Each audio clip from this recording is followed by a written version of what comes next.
committee will please come to order. A quorum is present. The committee meets today pursuant to notice.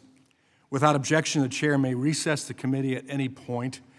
But before we move any further, I'd like to give a warm welcome to Representative Yasemin Ansari. I hope I've pronounced that accurately. I will learn. Welcome to the committee. Ranking Member Scott, you're recognized to welcome Representative Ansari at this time. Let me check the pronunciation. Ansari? Close, Ansari. Ansari, okay. Thank you.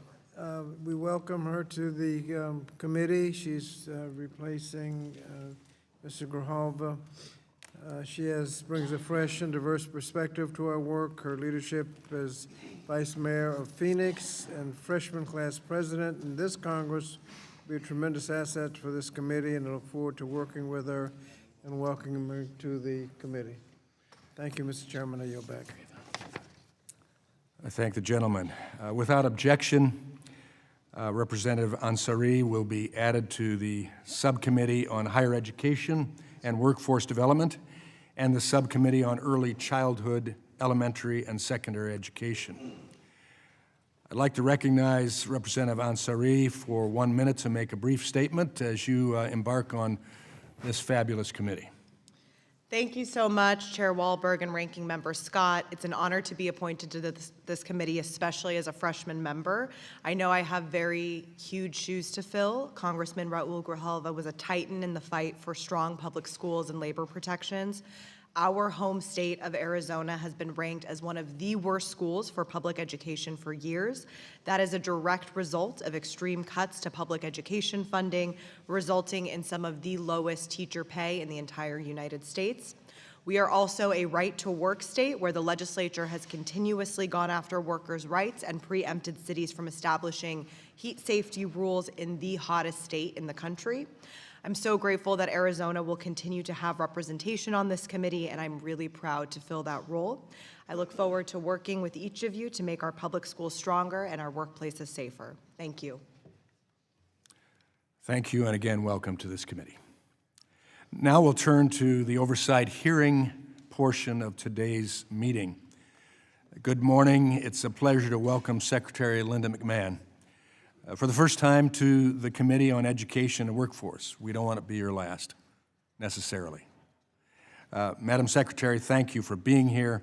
Since you were sworn in on March 3rd, you've made it your mission to address the glaring problems you inherited from your predecessor and begin to the process of right-sizing the Department of Education so we can return education to the states.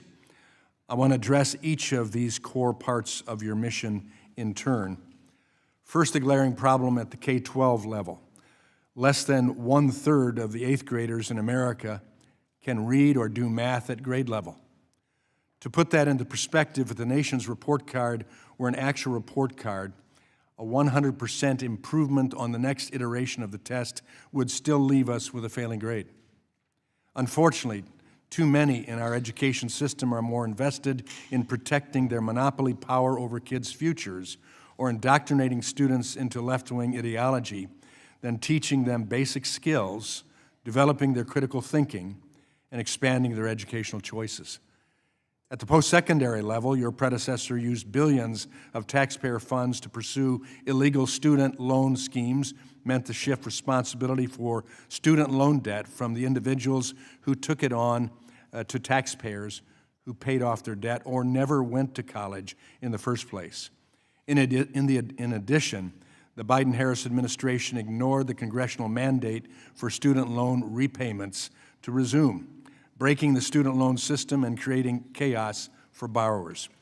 All the while, Democrats have been happy to let the post-secondary education industry continue bilking students, their families, and taxpayers, while in many cases delivering a product that leaves students worse off than if they had never attended college at all. At all levels of education, your predecessor weaponized the Office for Civil Rights to inflict dangerous and radical ideologies on students and their families while simultaneously taking a hands-off approach to the exploding crisis of anti-Semitism in our nation's schools and colleges. I have been heartened to see your aggressive actions to protect the dignity, the safety, and academic and athletic opportunities of women and girls from a radical gender ideology that ignores basic biology. I've also been heartened by your desire to bring to light discriminatory DEI practices in our schools that dehumanize people. And I've been especially happy to see your department's response to the indifference to many education leaders continue to show in the face of ongoing threats to Jewish students.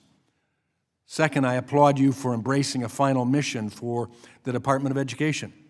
I imagine we'll have a vigorous debate about this today because the Republican and Democrat parties have competing visions of education in this country, and that's how it is. There's an implication in the criticism leveled at you, Madam Secretary, that the status quo is fine. Really, the implication is that the status quo is more than fine. The minority wants us to believe that the Department of Education is overseeing an education system in which students are thriving and employers have access to a workforce prepared to succeed. Neither of these are true. As I mentioned earlier, our K-12 education performance is abysmal. At the post-secondary level, the national 6-year graduation rate is just over 60%. In other words, our colleges and universities would get an F on their primary responsibility. And the college for all mentality driven by the previous administration's student loan schemes has only made the problem worse. Our education system has failed to prepare a workforce with the skills employers need. Again, this is what Democrats are defending. Republicans believe there's a better way. We believe in reducing bureaucracy, trusting our educators, trusting our state and local leaders, and trusting the innovators who are pushing against the barriers thrown up by the bureaucracy. And above all, we trust our parents. This is our vision. And thankfully, we finally have an administration in place that shares this vision. The Trump administration is eliminating bureaucracy where it isn't needed. It is also implementing federal guardrails when needed, like enforcing Title IX to protect the rights of women and girls, protecting access to education for students with disabilities, holding colleges and universities accountable for tolerating mass harassment of Jewish students, or preventing efforts to exclude parents from their children's education. In these ways, the Trump administration is streamlining bureaucracy so that the federal government can better deliver on the responsibilities it has. Madam Secretary, again, thank you for being here. I look forward to hearing more about your plans to continue cleaning up the mess you inherited and your vision for an education system that puts students, not bureaucrats, first. I will now yield to the ranking member, Representative Scott, for his opening statement. Thank you, Mr. Chairman, and good morning. I want to thank Secretary McMahon for joining us today to discuss the department's priorities and the effect this budget will have on students, teachers, and families. Secretary McMahon, as Secretary of Education, you took an oath to oversee the Department of Education and uphold the Constitution. One of the missions of the Department of Education is to, quote, strengthen the federal commitment to ensuring access to equal educational opportunities for every individual. I take no pleasure in pointing out that in the months since this administration has taken office, you have been sworn in as the department's secretary. The actions taken by you, the unaccountable DOGE, and this administration generally have contradicted this mission. Some of the things that have happened, nearly 50% of the department's workforce have been proposed to be fired, eliminating key roles that keep our nation's schools running and our students safe.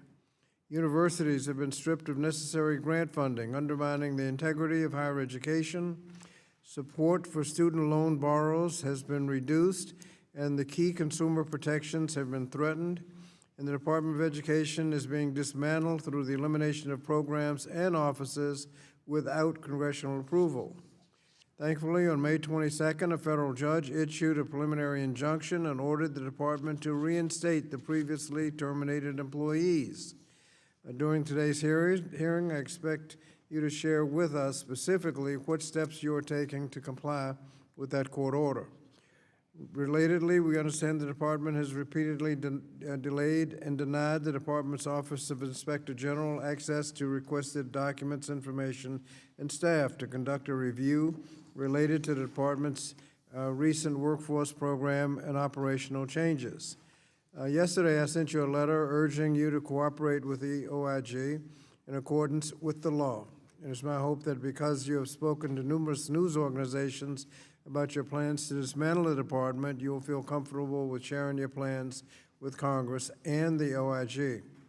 For millions of Americans we are struggling to understand how the actions you have taken at the department to address learning gaps and improve academic outcomes for the nation's children. Simply put, if all of these positions are being vacated and resources are being cut for the sake of efficiency, then who is doing the work to ensure that the mission of the department to strengthen the federal commitment to ensuring access to equal educational opportunity for every individual is being met?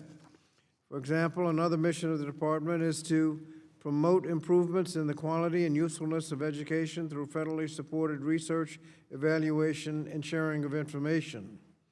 Yet this administration has stopped the Institute of Educational Sciences from funding, and that organization supports research and collects data on education across the country to improve students' academic outcome.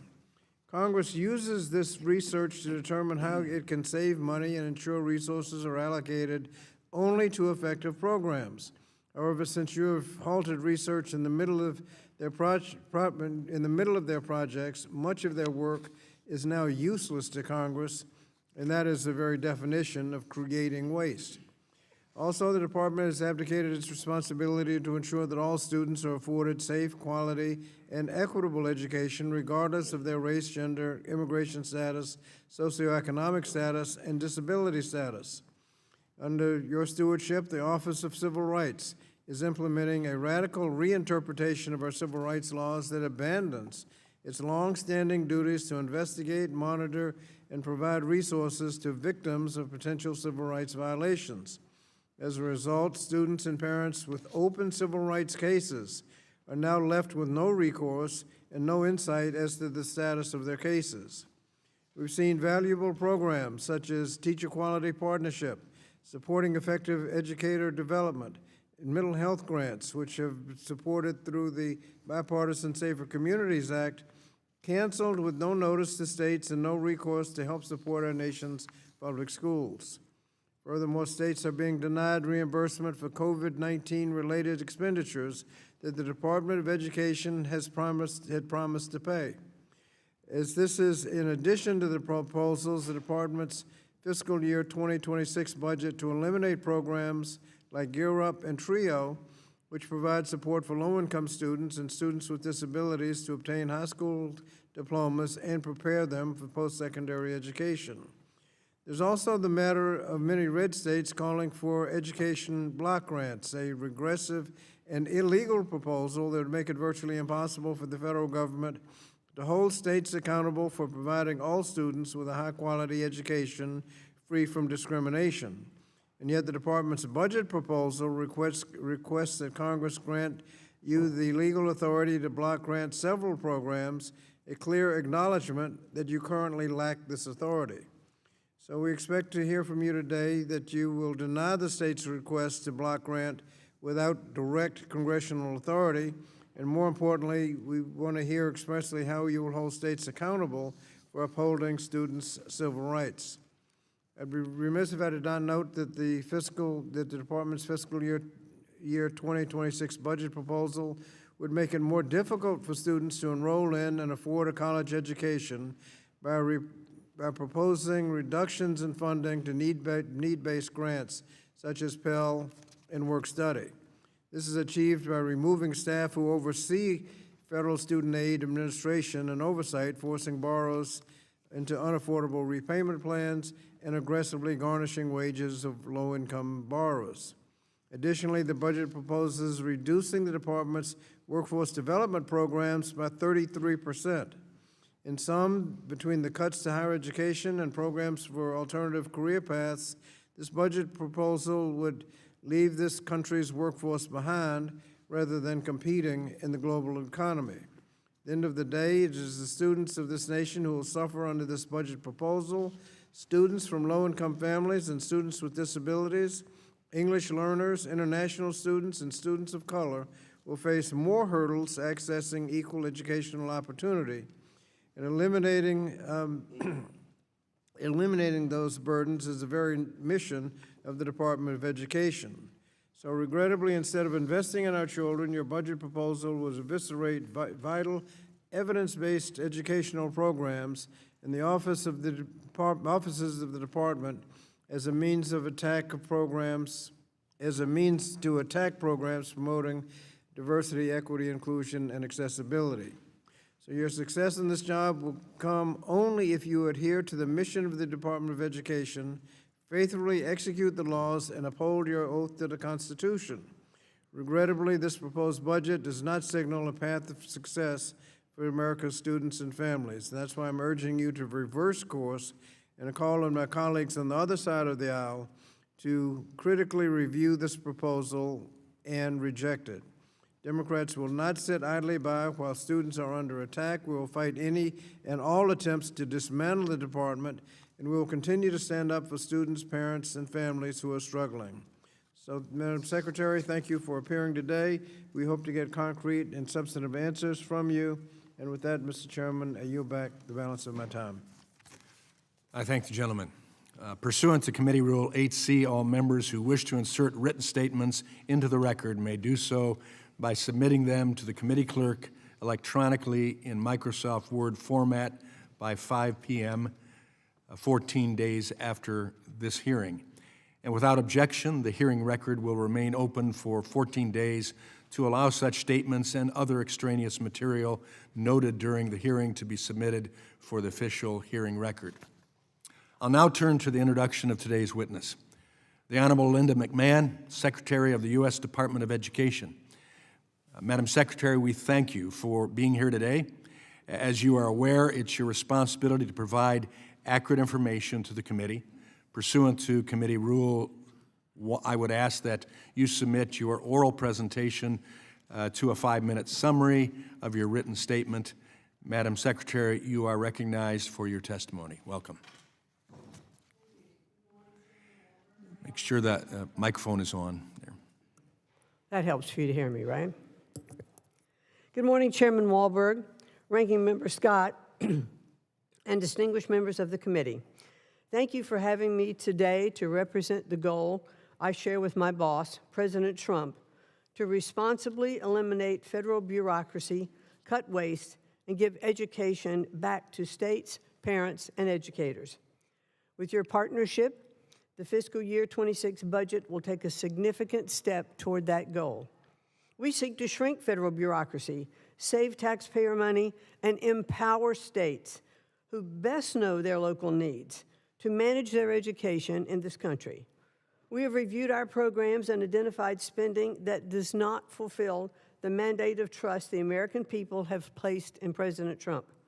We have cut old contracts that were enriching private parties at taxpayer expense, suspended grants for illegal DEI programs, and now are putting forward a responsible budget request that reduces the department funding by more than 15%.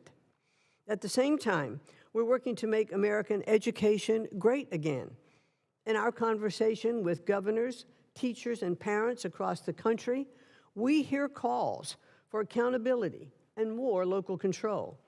That's our goal, to give parents access to the quality education their kids deserve, to fix the broken higher education industry that has misled students into degrees that don't pay off, and to create safe learning environments.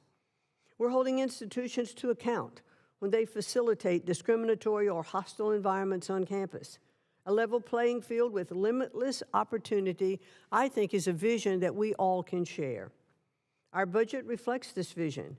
Its cuts reflect the bureaucracy that is getting out of the way, and its continuations and increases represent smart spending that will help improve student achievement, not serve bureaucratic interests.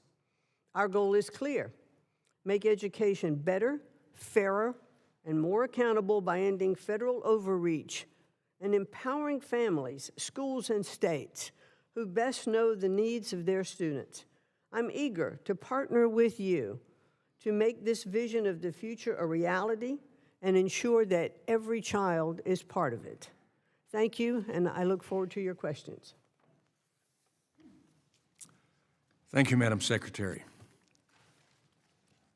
Under Committee Rule 9, we will now question Secretary McMahon under the 5-minute rule, and I'll recognize myself for 5 minutes. Last month, Madam Secretary, the House passed H.R. 1, the One Big Beautiful Bill Act, which will permanently extend President Trump's tax cuts, provide relief for hardworking families, and jumpstart our economy. Importantly, as a result of the hard work of this committee, the bill also represents the largest reform to how we fund higher education in decades. With this bill now in the Senate, what does the administration see as the 3 most important higher education policies included in this legislation?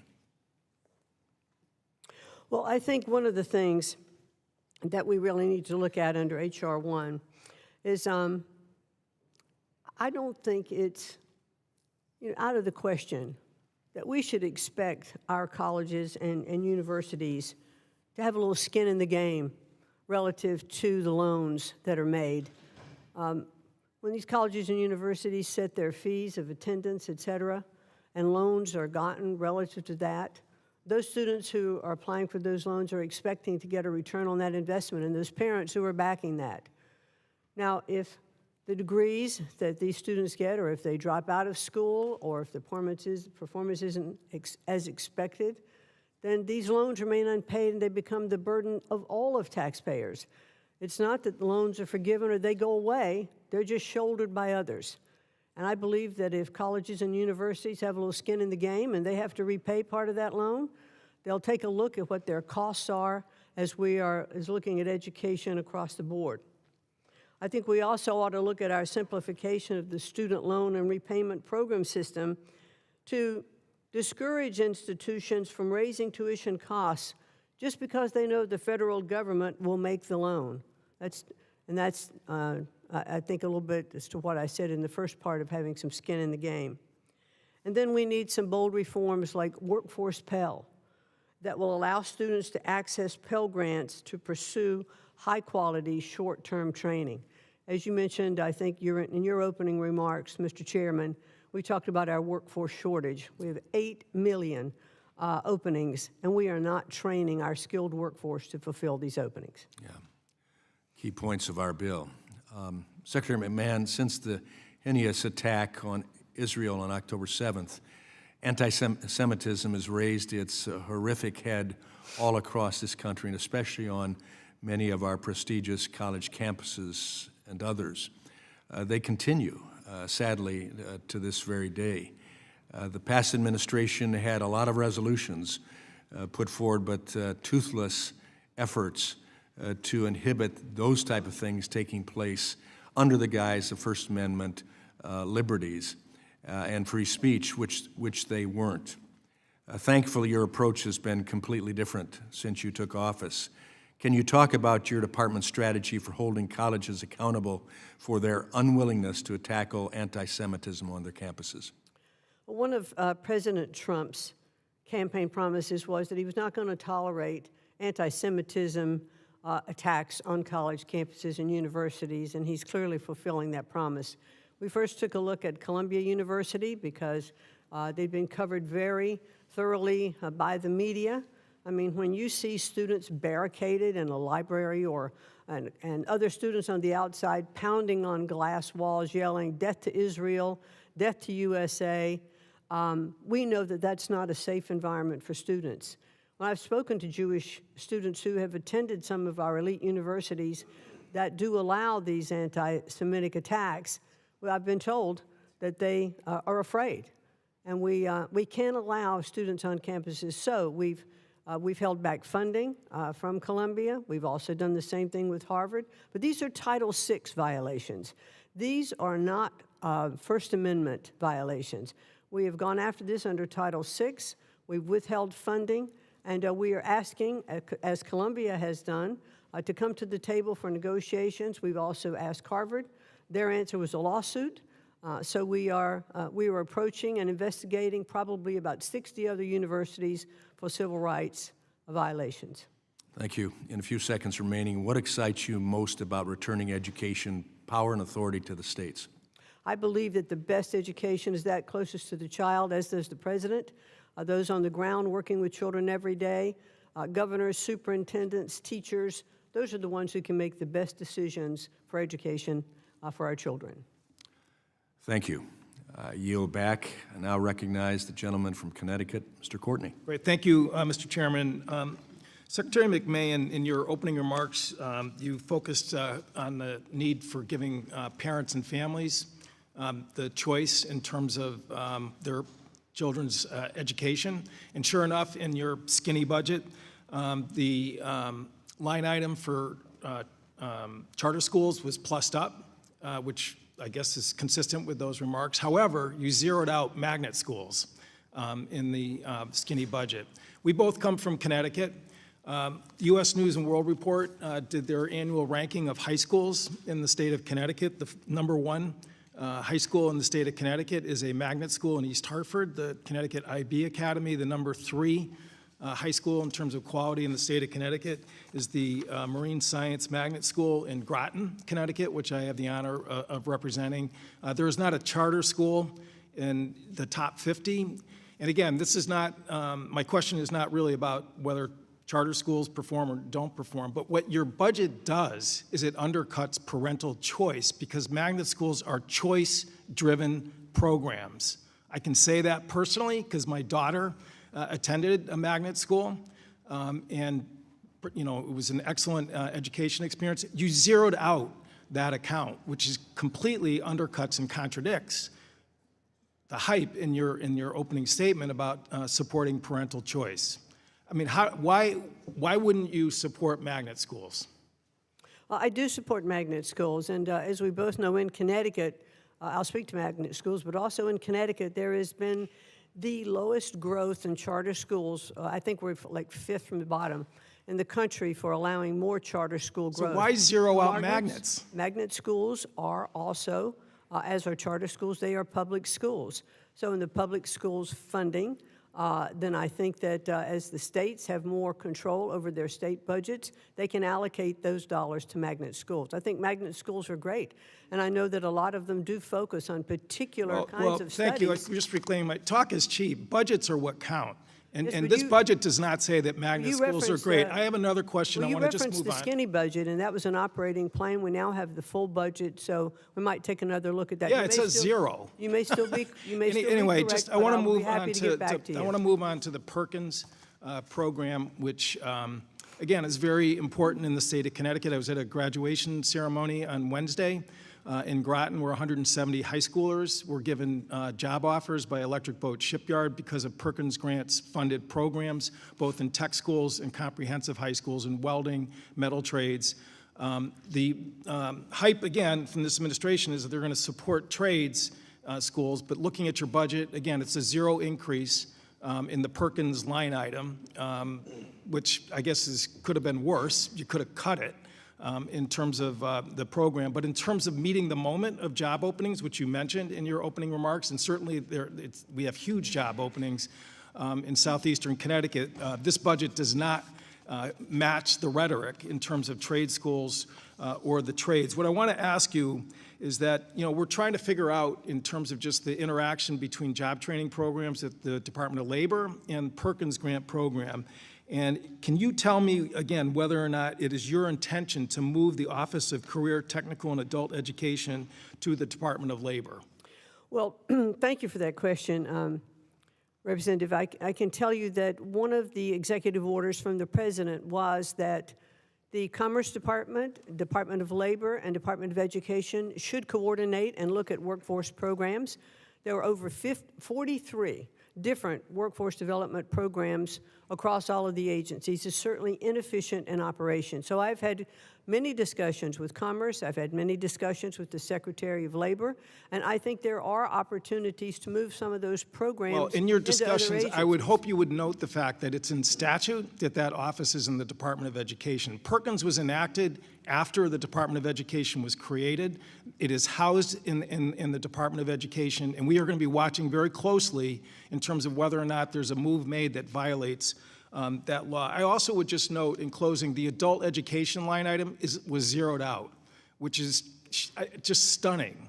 I mean, this is a program that allows adult learners to get a second chance in life because some people who didn't complete high school on time, and also immigrants who, again, want to get the literacy skills so that they can get naturalized as citizens. I was invited to speak at an adult education graduation ceremony in Vernon Friday night, and again, it's pretty sad to be able to bring news from Washington that that's the Secretary of Education doesn't support adult education. With that, I yield back.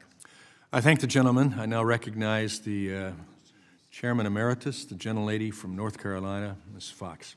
Thank you very much, Mr. Chairman, and thank you, Madam Secretary, for being here and being willing to take on the challenges that you are taking on with the department. Madam Secretary, Parent Plus loans were created by Congress in 1980 to help middle and upper income families access additional funds they might need to make tuition payments for their undergraduate children. It was never intended to be the predominant source of funding for college, but since the limits on how much could be borrowed were eliminated in the early 1990s, the program has turned into the funding of first resort for too many American families, including those who have no ability to repay the large loan amounts that the government makes available. Indeed, the former president and CEO of the Thurgood Marshall College Fund called the program a ticking time bomb. Politico called it the government's predatory lending program, and the Georgetown Law Center on Poverty and Equality said the program imposes serious risk, including crushing unrepayable debt. And for Black families in particular, Parent Plus loans too often have the ability to be debilitating, as noted by a senior vice president at United Negro College Fund. Recognizing this, the Student Success and Taxpayer Protection Plan, which was included in the One Big Beautiful Bill and is awaiting action in the Senate, established a lifetime cap of $50,000 to protect families from overborrowing under the Parent Plus program, and couple this with additional borrowing flexibility through lower interest Stafford loans. What's the administration's view of the need to put limits on how much parents can borrow under the federal loan programs like Parent Plus program? Well, we certainly do support, the limitations, because I think what we've seen, I mean, you know better than anyone, Congresswoman, that $1.7 trillion in student loan debt is unacceptable and unsustainable in our country. And when colleges and universities can absolutely set the limit on loans of attendance, and the government will loan that amount, that is just leading to more and more debt. And we have to put some caps, we have to put things in place. And I applaud all the many efforts that you have undertaken to reduce the cost of college. Thank you very much. Madam Secretary, each year the federal government provides over $100 billion in grants and loans through the federal financial aid programs without any accountability as to whether these dollars leave students better off. Indeed, studies show that 1/3 of students are enrolled in programs that have a negative return on investment, meaning those programs leave students financially worse off than if they had never enrolled in college in the first place. In your view, is it necessary that Congress address the lack of accountability in post-secondary education? Yes, I do think, and as I mentioned a little earlier, I do think that colleges and universities should have some skin in the game for programs that they are offering that can't possibly be repaid. But one of the things I think it is really important, if I may, is to say that I believe that there should be more education for parents and students in advance of borrowing. One of the things that we are undertaking, it's not in place yet, but we are looking at it, is in the FAFSA application of having information that says If you were borrowing this much money and you want to attend X university, this is the amount of money that you could earn with having this degree. So take a look at universities across the country and what the mean amount is to take that course. Is this the university you want to go to, or would you go to another one? Because now you can see exactly what kind of jeopardy, if you will, or what kind of debt you're going to owe and be able to repay. And I think that's really important. I agree completely with you. Madam Secretary, one more question. Universities are increasingly concerned with creating cultures of inclusion and belonging, but in recent years, we've seen these institutions turn the other way when Jewish students are excluded or subjected to litmus tests about Israel and Zionism.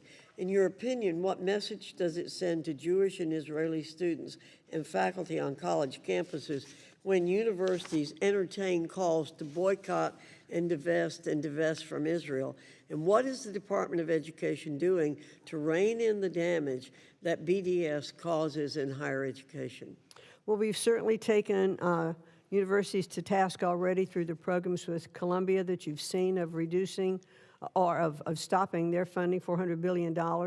And right now, other departments or agencies, HHS, GSA involved, we've cut Harvard's funding by $2.2 billion, and additional $450 million, I think is the correct number.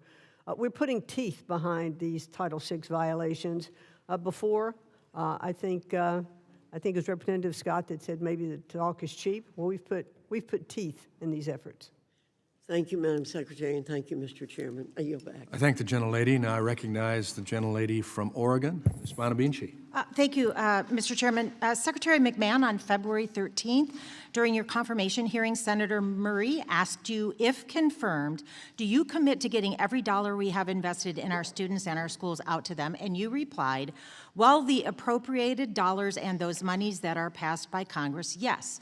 And Senator Brooks asked you whether you would support any directive from the president to freeze funds that have been appropriated by Congress, and you responded, if they have been appropriated by Congress, those funds should be disseminated. Yet you stood by as Elon Musk's Department of Government Efficiency froze or terminated more than $1 billion in congressionally directed federal grants at the Department of Education, and you've made no attempts to reinstate those funds. So Secretary McMahon, were you not being truthful when you were testified in the Senate? And if you were being truthful, what is your plan to immediately reinstate these funds? Well, I thank you for that question, and I would like to perhaps explore with you a little further as to exactly which grants you were talking about. I believe $1 billion in congressionally directed federal grants that have been cut. And as I said, I would like to work with you and to understand exactly which grants you're talking about. I can also tell you that as part of my testimony Madam Secretary, I'm reclaiming my time because the question is, congressionally directed funds have been cut. What are you doing to reinstate those funds? And I also said in that testimony that we would abide by the law, and that's exactly what we will do. Well, that would be to reinstate the funds. And I know you have this so-called simplified funding program that consolidates programs, for including Title IV-A, which I always lead the appropriations letter for. But overall, this consolidation, so-called consolidation, leads to a $4.5 billion cut.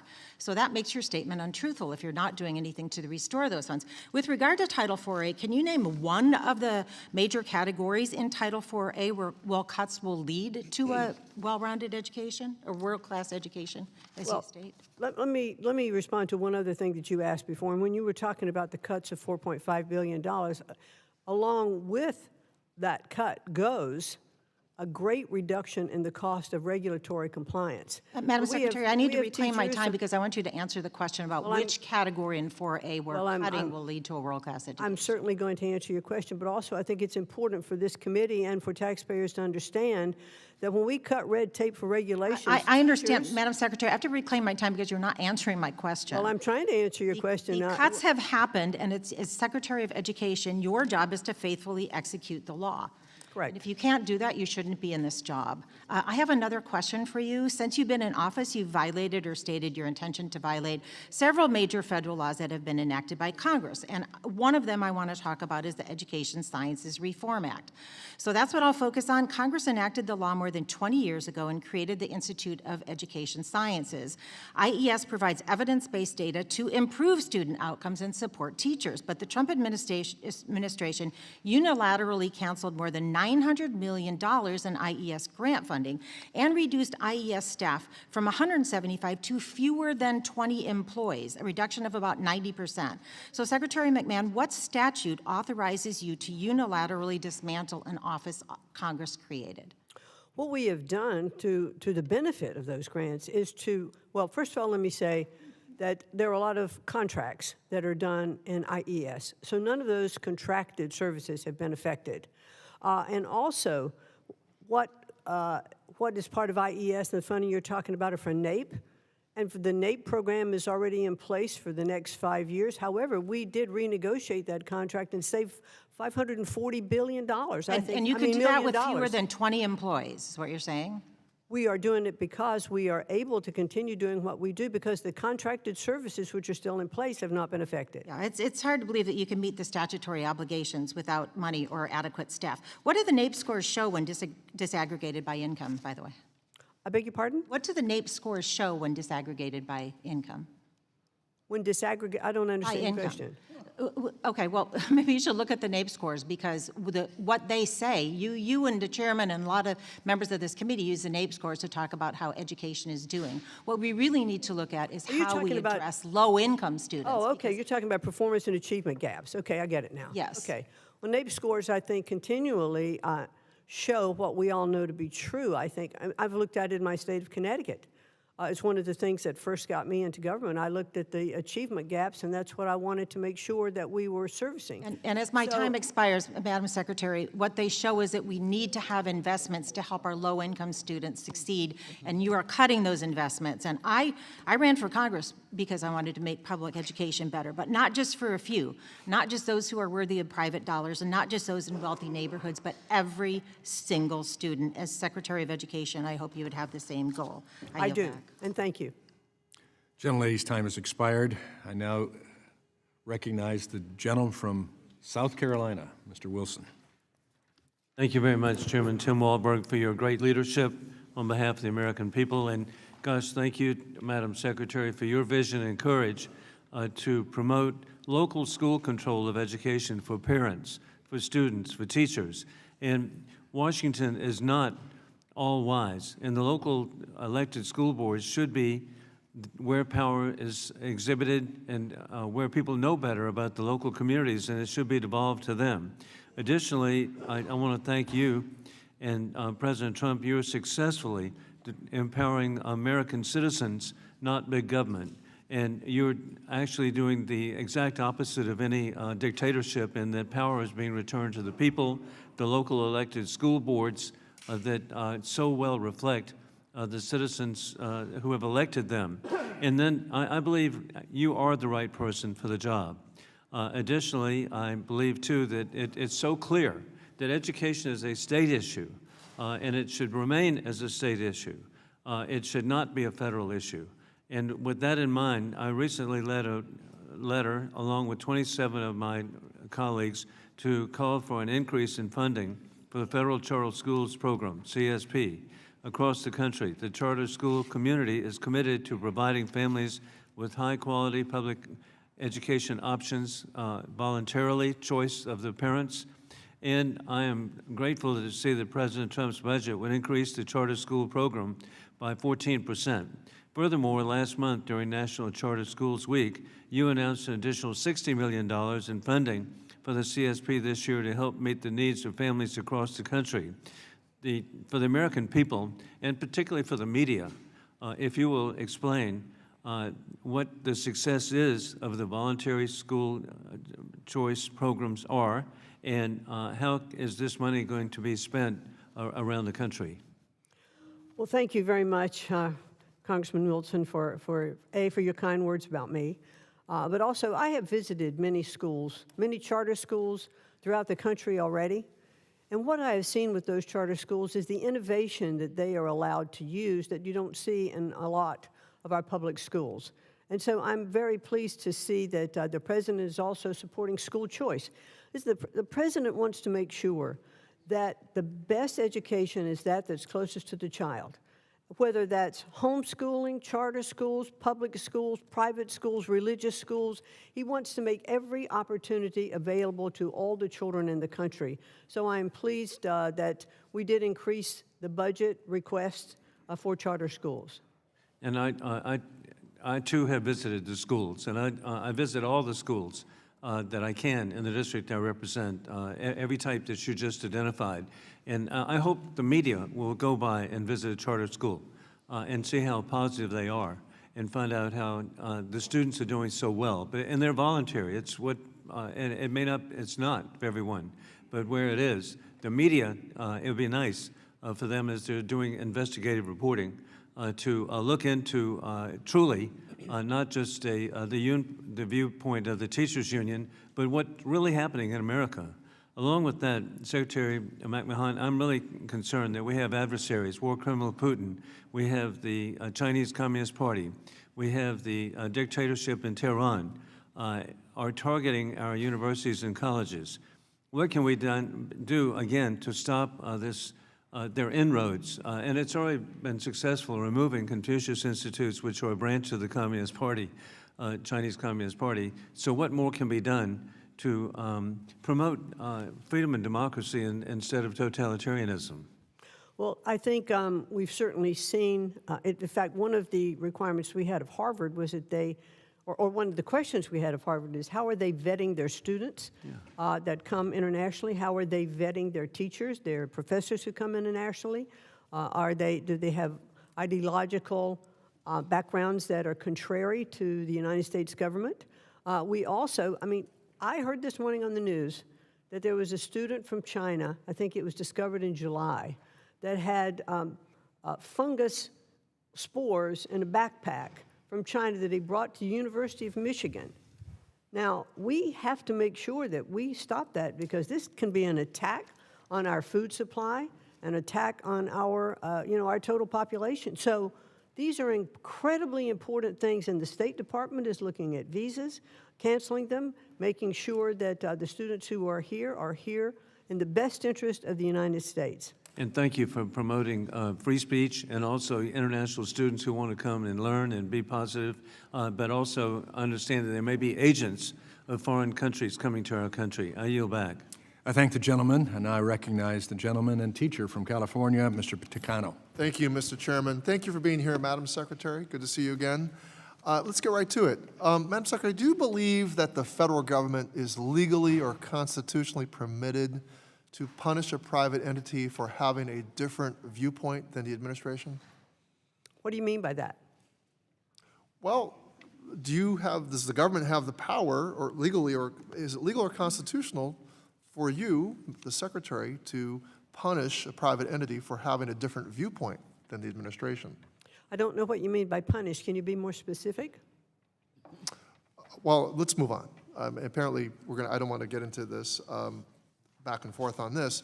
Let me say, this poster here, you gave an interview on CNBC on May 28th, and discussing the cancellation of Harvard University's federal funding, grants, and contracts. And you said, and I quote, "Universities should continue to be able to do research as long as they're abiding by the laws and in sync, I think, with the administration and what I think the administration is trying to accomplish."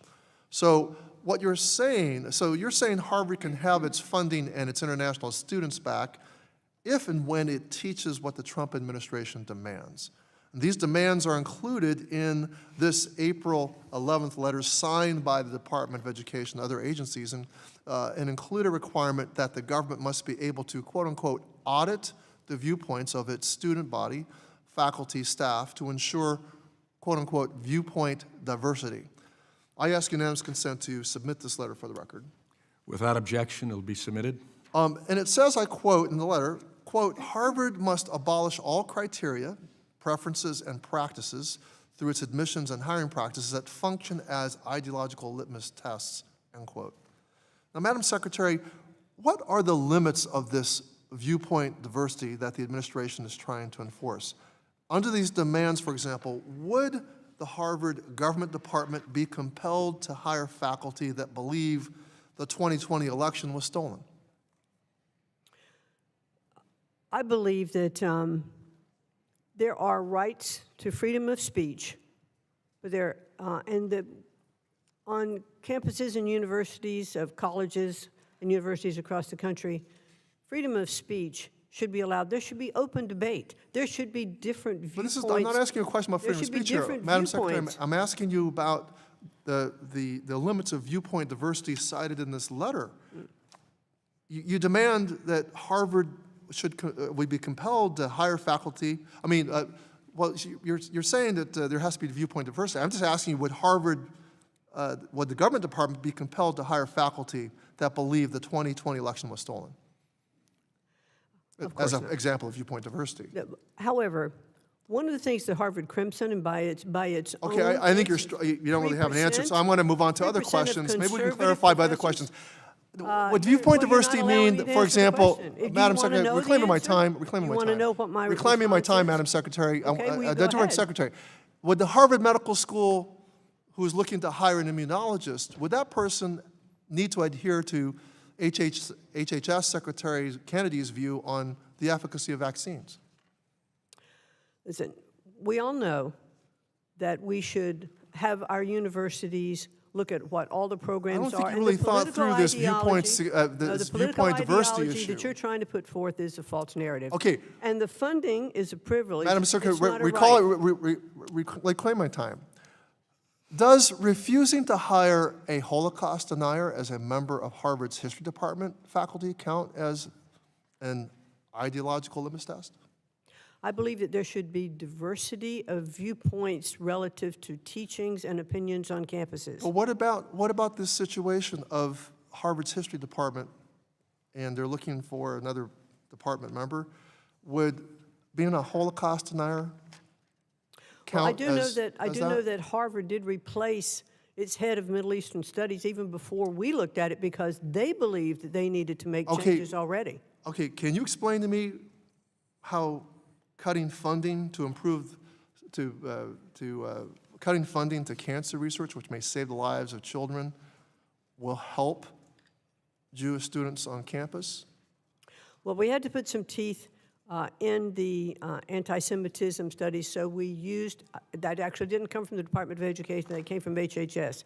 So therefore, Harvard had indicated that it might even take from its endowment, which is $53 billion, some funds to continue that research, and I think that might have been a really good use for some of those funds. Well, I think it's pretty clear you haven't really thought through this whole viewpoint. Well, you wouldn't know because you haven't allowed me to answer my questions, but thank you. Well, I think you were showing that you couldn't really answer the questions. The gentleman's time has expired.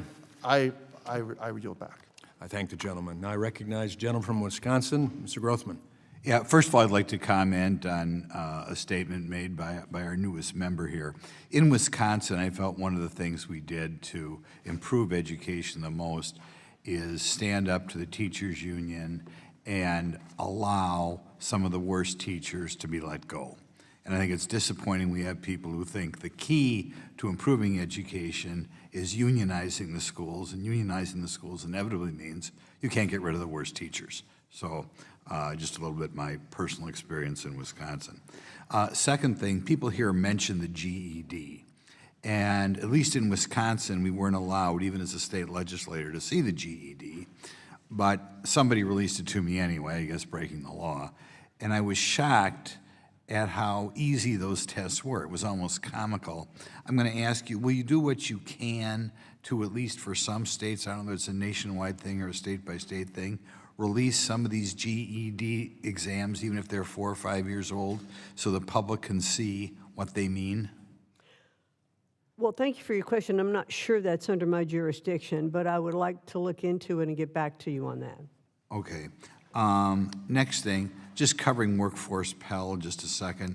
I know it sounds good, at least in Wisconsin. When I talked to trucking firms, I saw, I toured a manufacturer last week who was paying for the tech school degrees for its employees, even before the people were employed there.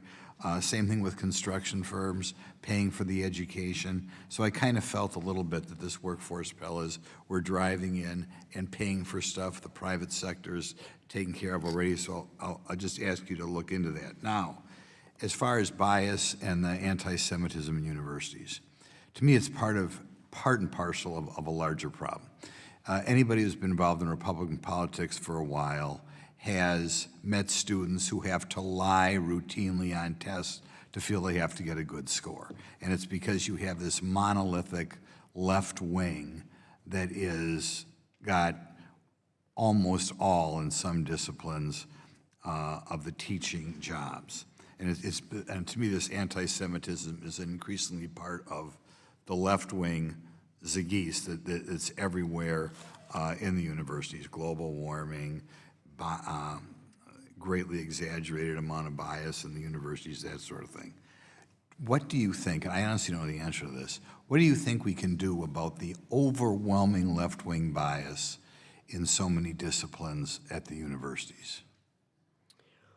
Well, I think that's one of the things that I've been talking about is doing some vetting on how the courses are being taught and to make sure that we have, equal and diverse viewpoints. I mean, when Harvard will, through its own Harvard Crimson, say that only 3% of the faculty are conservative, I don't think we have diversity of viewpoints in that case. And even in hiring, we're looking at Harvard. Harvard had the standard case. It was students versus Harvard. Thank you. And it was Harvard's not hiring, through merit. It's decreasing those populations of students from, it's against a lot of Asians in the community. So all of those things have to be taken into consideration. I agree with you that we have a shortage of people going into skills-based learning programs, be they tech schools, be they trade schools, what have you. I think part of the answer is to disseminate the statistics showing how much better, say, a plumber or an electrician or a welder does than people with a communication arts degree or a business marketing degree. And it's a very difficult thing to know what to do because, of course, under our Constitution, education is not really something that we think of as a federal thing. But I think you could disseminate that. Would you try to do what you could to, during your term, educate the public as to how much better financially people do with a skill as opposed to a general education degree? I certainly would like to make sure that everyone does understand that. Would you publicize it? I guess that's what I'm looking for. Would you publicize how much better?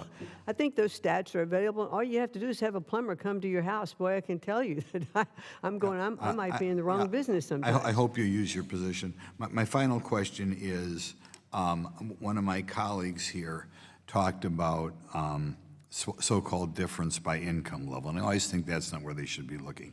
I think they should be looking by family background.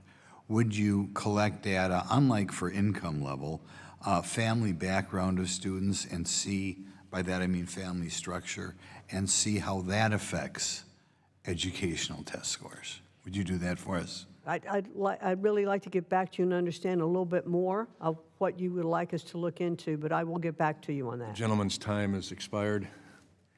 I now yield or recognize the gentlelady from North Carolina, Ms. Adams, for her 5 minutes. Thank you, Mr. Chairman, and thank you, Secretary McMahon, for being here today.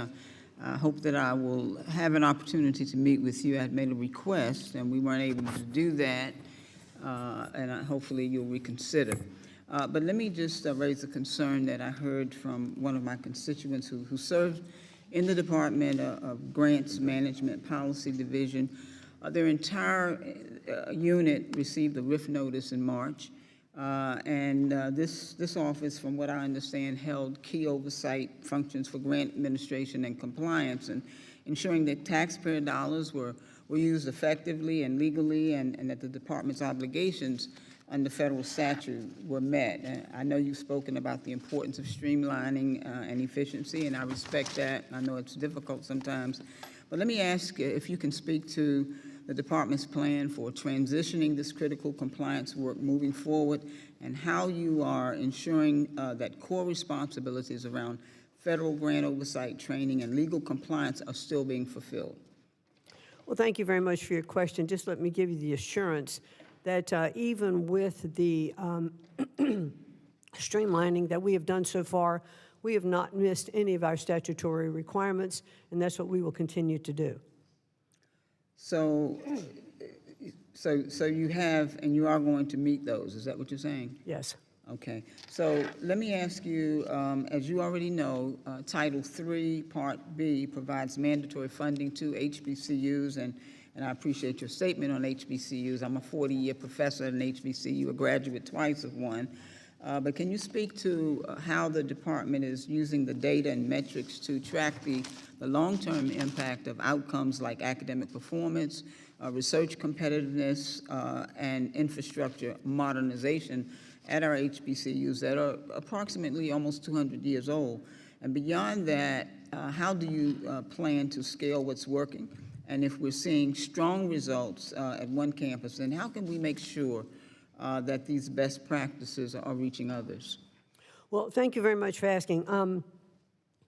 We have held all of our funding for HBCUs level. They've not been decreased. I've met with President Vincent from Howard University and understand from him a lot of the great programs they have in place. So we recognize the great value of HBCUs. And I believe, and I can get back to you to make sure that this is a correct statement, but I believe that the president also has a special office in the administration for HBCUs. Yes, ma'am, he does. And of course, he did have an executive order on HBCUs. And of course, you know that the HBCUs Partners Act, signed into law by the president, requires agencies to report each year to Congress on how they're supporting HBCUs and how that aligns with the goals of the executive order and the White House initiative, of which you just spoke about. So let's say that there's a grant that gets canceled, but that cancellation doesn't line up with the executive order or the intent of the HBCU Partners Act. Would you be willing to work with the White House initiative and your interagency partners to take another look at those decisions and potentially reinstate grants that were inconsistent with that guidance? Certainly, I would always look into those things, but we have not canceled any grants. Oh, yes, ma'am. Okay, well, we're gonna make sure that we follow up on that. Yeah, we'll follow up if that's not the case. All right. Well, thank you. Are there ways that you could look at to incentivize required state matches to HBCUs as the executive order states? Because currently that's not being done.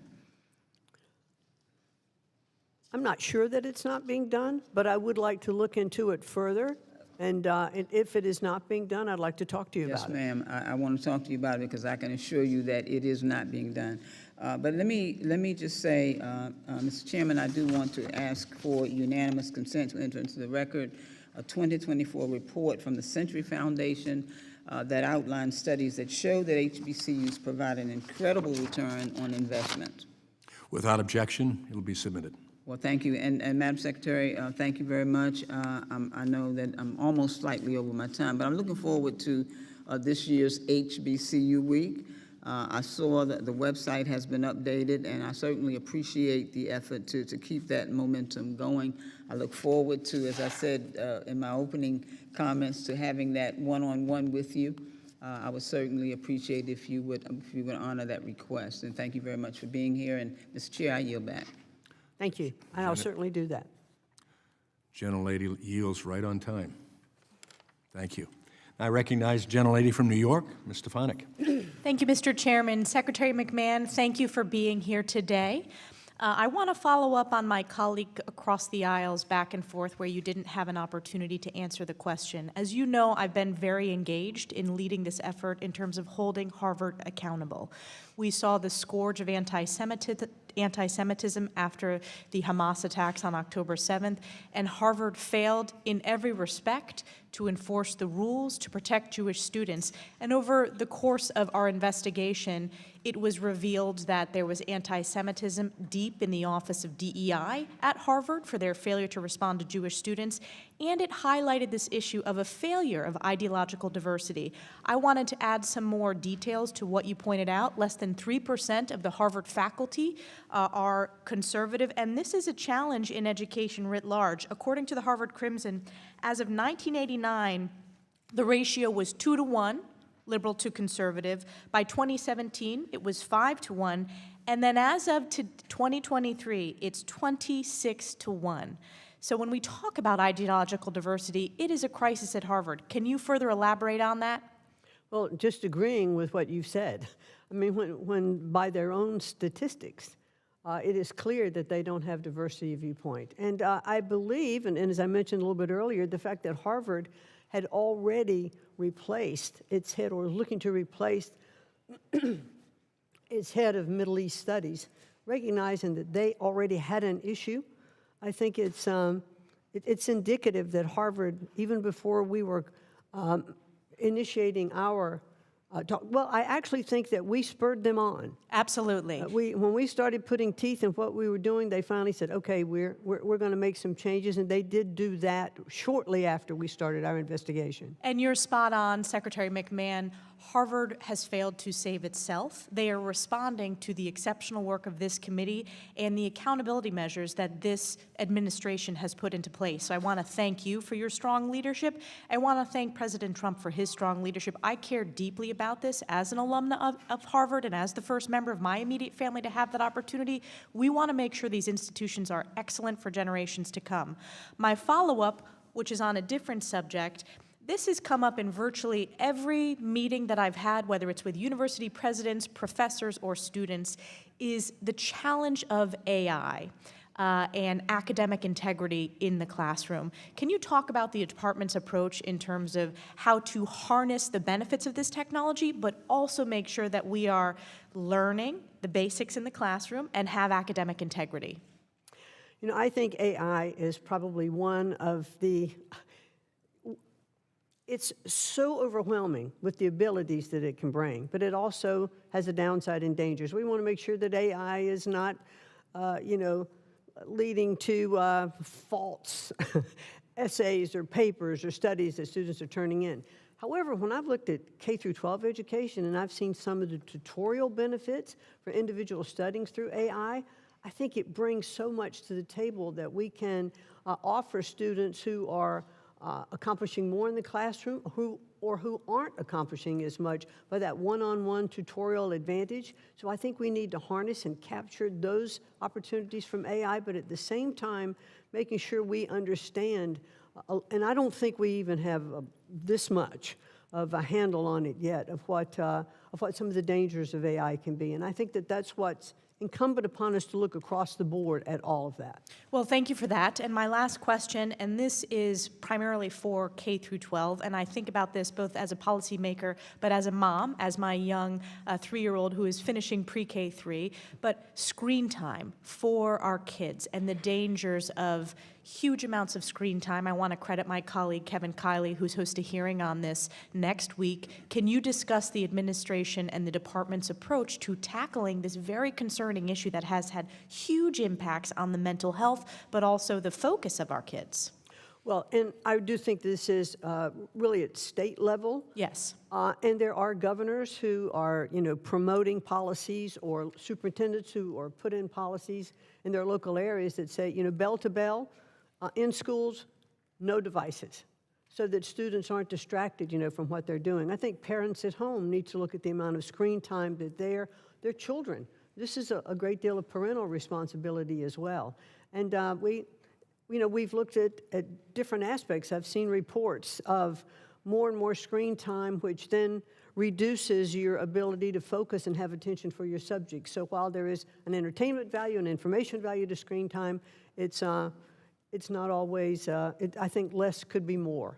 Thank you so much, Secretary McMahon, for your service, for the tremendous work you're doing for students across the country. Yield back. Thank you. I thank the gentlelady. Now I recognize that I've lost sight here. little too soon. I now want to recognize the gentlelady from Georgia, Ms. McBath. Thank you, Mr. Chairman. And Secretary McMahon, thank you so much for being with us today. As Secretary, you have a direct authority over the cancellation of grants and contracts at the Department of Education. On February 10th, you canceled the Charting My Path for Student Success program that served over 1,600 disabled students and their families across 62 schools in 11 states, including Paulding County, which is in my home state of Georgia. This year-round program provided support services and frequent small group sessions to ensure that physically disabled students or students with dyslexia, autism, and other disabilities, as well as their families, can meet their goals of transitioning to and succeeding in adulthood, which is really what every parent wishes for their child. All too often, it's unfortunately a sink or swim situation for disabled students after high school, and programs like this can be the difference between a lifetime on disability insurance versus a good job that they can raise a family on. On this poster right here, you can see the exact email that was sent out to parents in Georgia because of your decision, which I would like to submit digitally for the record. It says, the federal funding provided by the Department of Education for this initiative has been discontinued immediately, and that your child will no longer receive transition supports. I would like to also submit for the record an article from NPR about a young man named Logan and his mother, Jessie, who were really benefiting from this program before it was abruptly canceled. Secretary, this is just simply a yes or no answer. Do you stand by your decision to cancel this program in the middle of the school year without any warning to the hundreds of students, teachers, and families that were participating? Well, I would like to explore that more. and get back Secretary, to this you. is a yes No, or no, no it's answer. not a yes or no please. answer. Yes, it is. And It the is not. American people deserve Well, I'm not going to give you a yes or no answer full because it's answer more. from you, yes or no. I'm not going to let you circumvent. I'm not going to let you ignore it. Yes or no. It's a simple question. Well, Do I'll you have to stand look by into this some decision? of the different programs, and I can't speak to individual grant programs without looking into them exactly. There are a lot of grant programs out there, so I'd like to get back to you. Note for the record that the Secretary is unwilling to answer my question.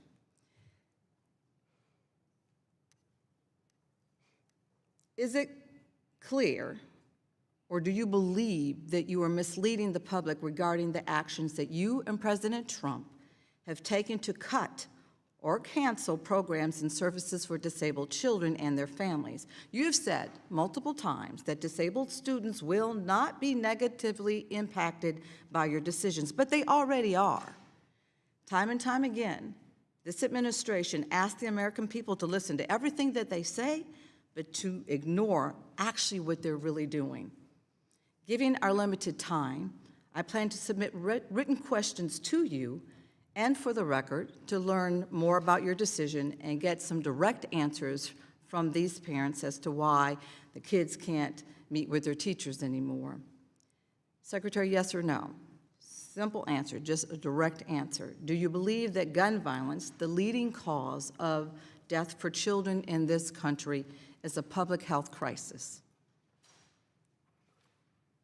I believe that gun violence is just, we should take steps to make sure that gun violence does not happen in our Is schools. it a public health crisis to you? The American people and families want to know, do you believe that our children sitting in our classrooms should be fear of unnecessary gun violence?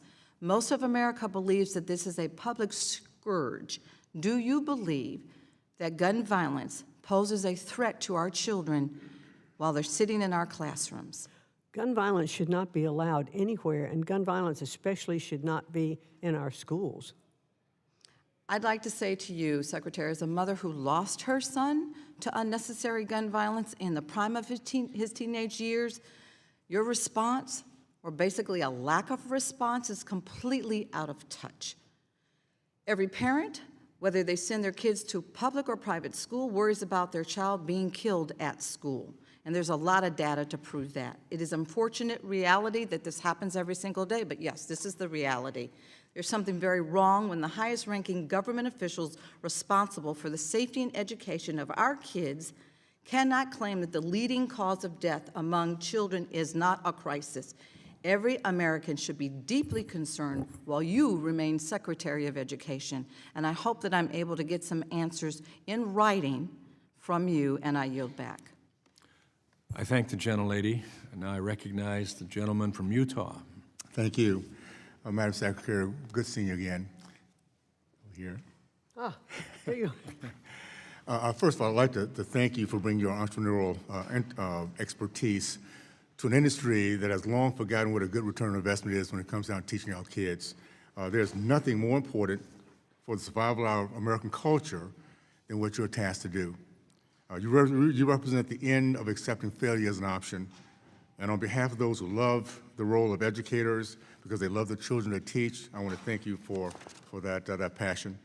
As you know, the House passed resolution, reconciliation bill, includes a version of the Education Choice for Children's Act, which will provide billions in tax credit scholarships for school choice.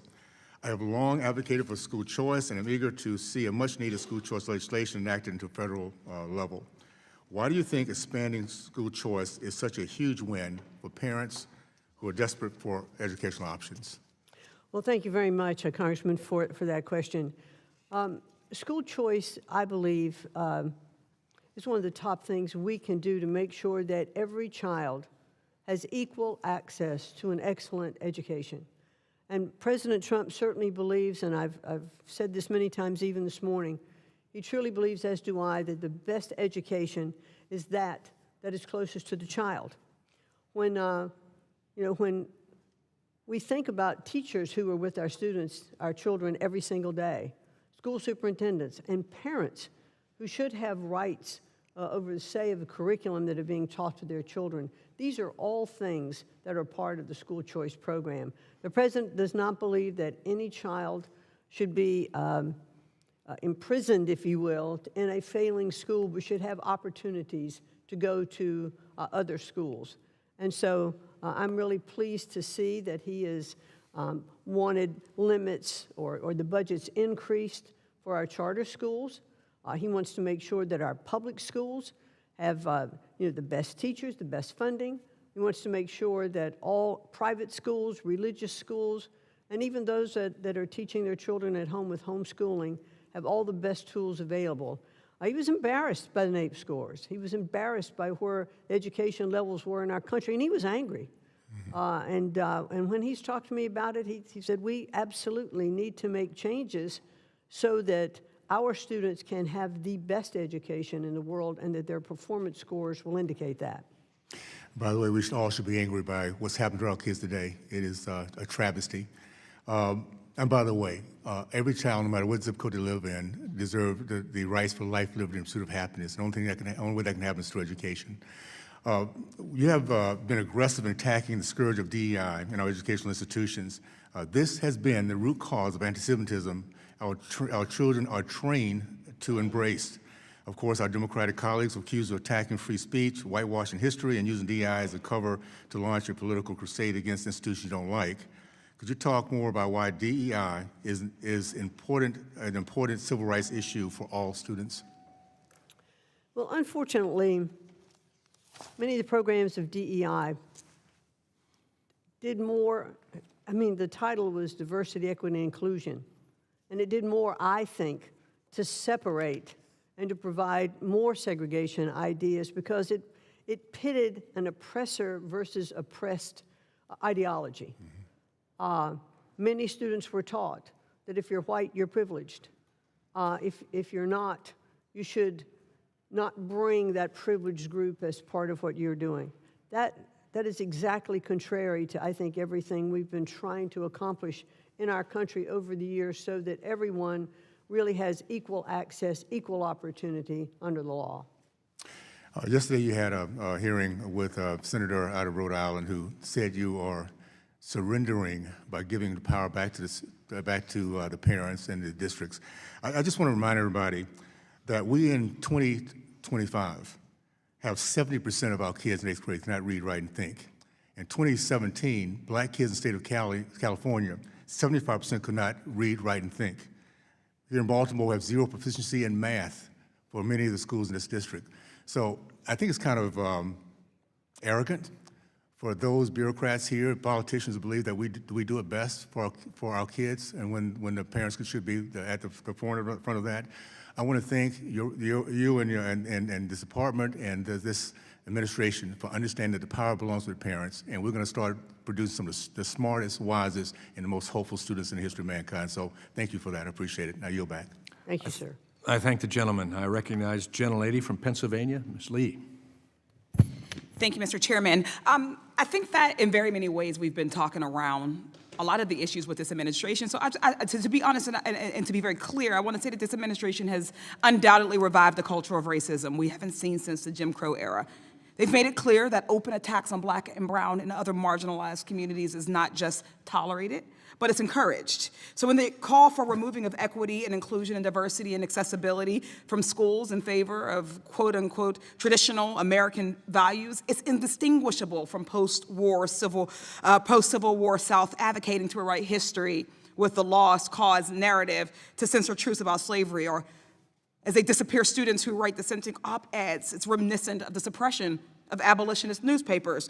And this department's financial aid policies harken back to a time when higher education was reserved for affluent, well-connected, and predominantly white students. So I have some questions, about why this department is taking its leads from Jim Crow.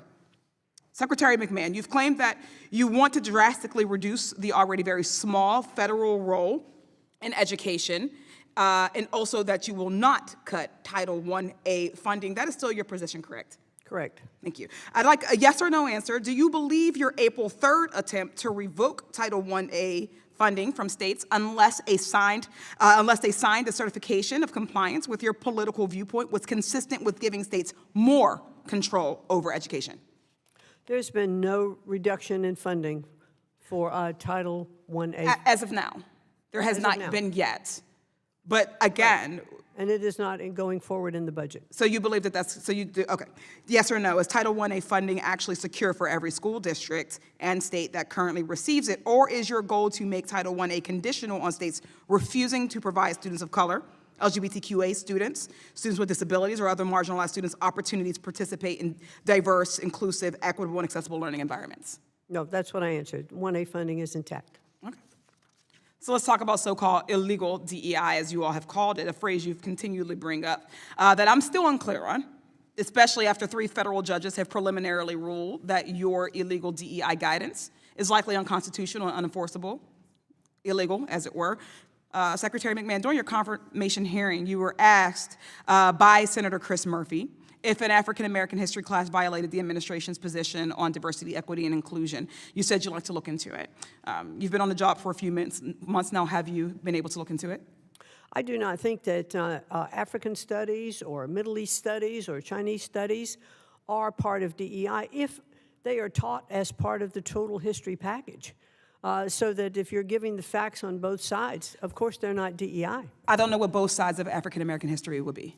Well, if African-American history is part of Certainly, history, but what we recognize throughout what we recognize throughout education is that a course is only 1 year or 1 semester. It would be impossible to teach African history and say European history at the same time. Do you not agree that it makes sense that there would be separate courses for these courses of study? It has happened throughout history. We're able to do it not just in history courses. We're able to do it with different types of literature courses or different types of music courses. One wouldn't learn about Baroque music and necessarily have to also learn about African drumming at the same time, right? We can separate those courses. Yes, we can. And I think just as we teach U.S. history as a separate course. Certainly. So you do not agree. So you do agree that African American cultures and African history should not be eliminated from courses, particularly AP African history.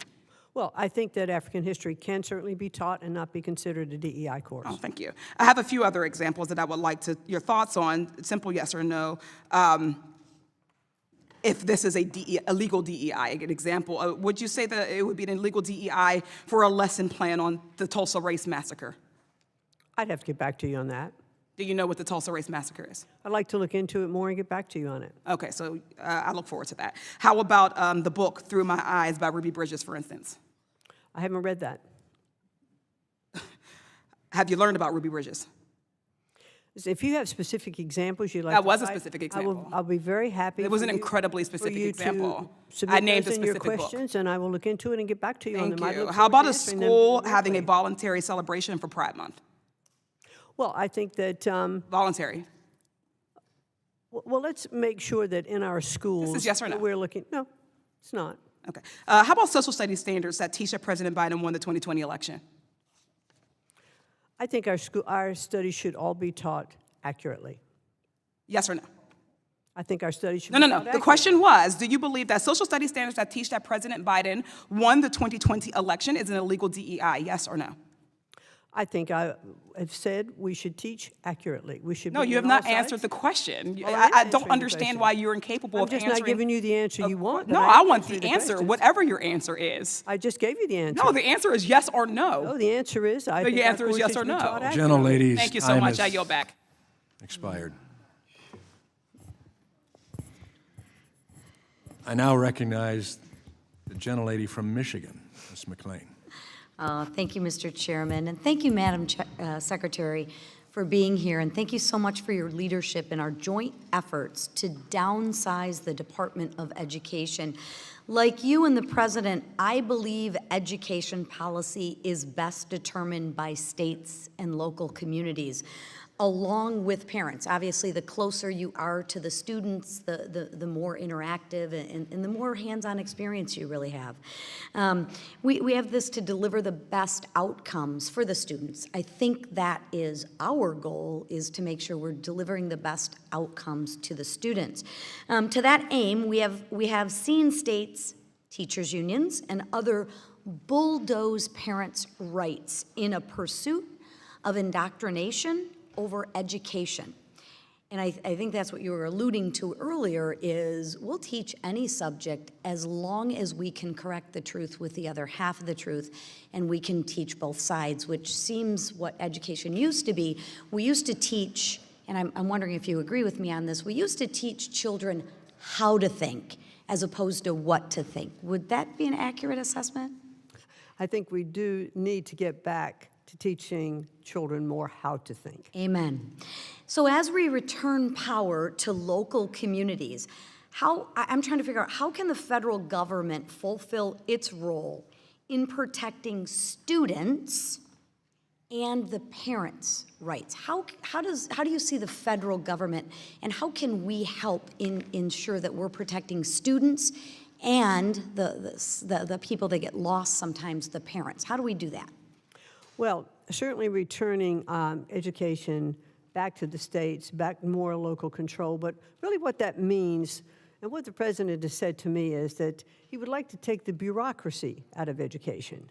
You know, the Department of Education does not establish curriculum in a state. It doesn't hire teachers. It doesn't say what books to buy. It doesn't do any of those things.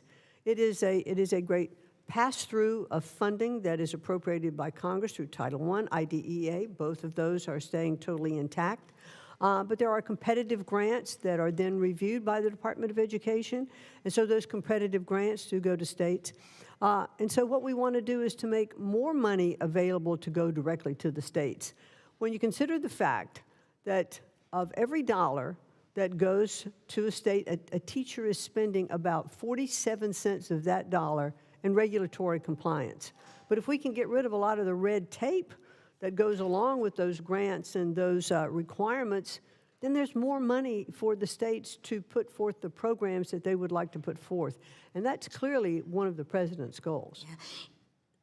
I don't want to put words in your mouth, but I want to make sure that I understand you correctly. So what you're saying is, if we took that dollar that right now is earmarked, and 47 cents of that dollar is going for compliance issues, regulatory issues, right?